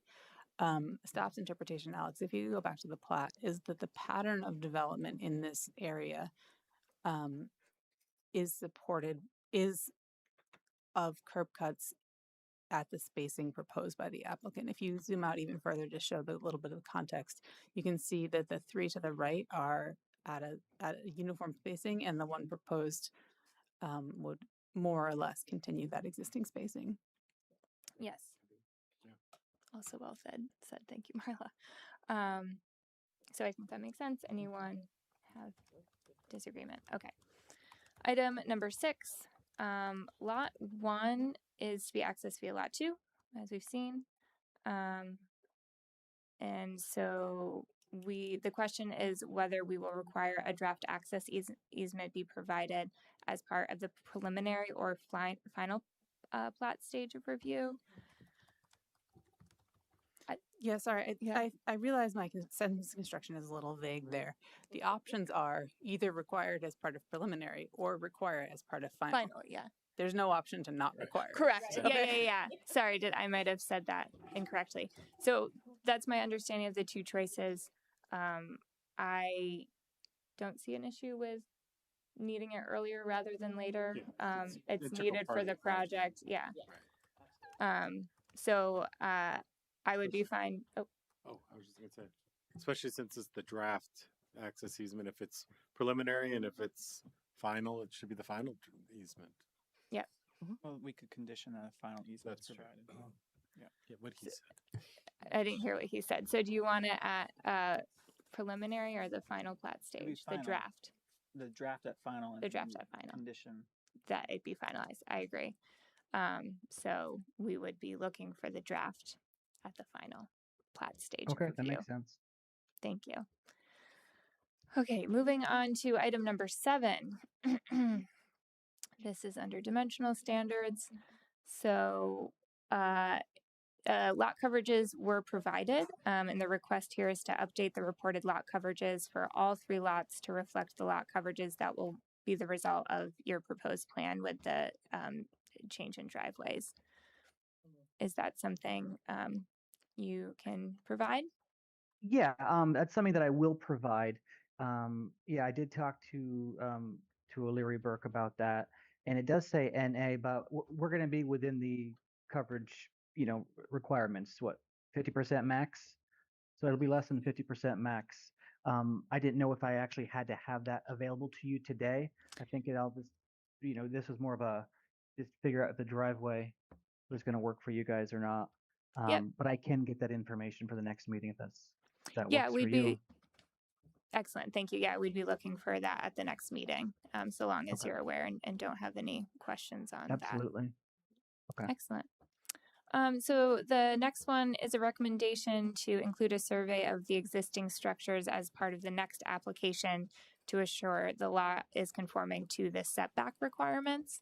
Is that something you also feel you can prepare at or provide at the next stage of review? Of course. Yep.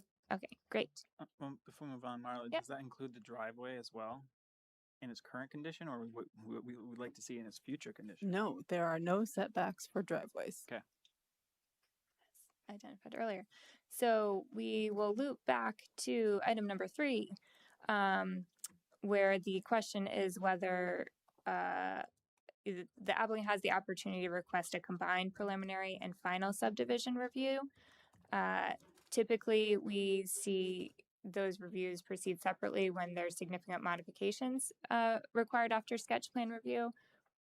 I don't think we've asked too much substantial from the applicant here, so I would be in favor of combining preliminary and final subdivision review. Does anyone on the board feel differently on that front? Okay, so if Eric, if that feels like a reasonable way to proceed with for you as well, we would do that. Fantastic. Okay, good.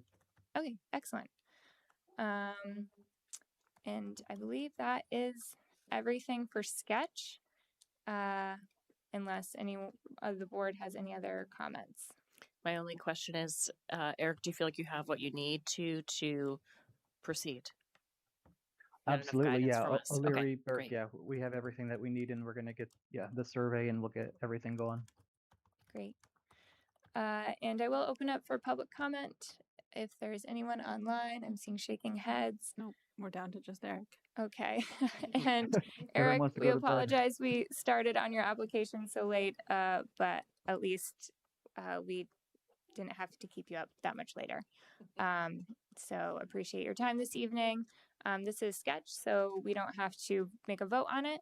We will just see you at the next stage of review. And keep in mind that has to be within 180 days. And that has to be within 180 days. Okay, sounds good. I appreciate it. Thank you, Eric. All right. Thank you, Eric. Thanks. Okay. Agenda item number 11 is minutes, which we do not have. Agenda item number 12 is other business. I'm not hearing any. And look at that. We still ended at 10. The city passed the Oh, new sorry. amendments, right? Oh, yeah, I kind of. Yeah, so that's a great question. City Council did approve the amendments unanimously and with enthusiasm last night. So they will be effective August 24th. They also approved some ordinance changes to the impact fee ordinance. So the way impact fees are structured will now be brought up to speed with the way the LDRs contemplates traffic impacts, which will be nice. And there was a third thing. Oh, they approved us applying for Tier 1A status. Very exciting. So there you go. Lots of good stuff. Lots of good stuff by council last night. Great. Okay. With that, your effort to close it. That's okay. That's okay. All right. Thank you, So everyone. yes, meeting is closed or done at 10:01.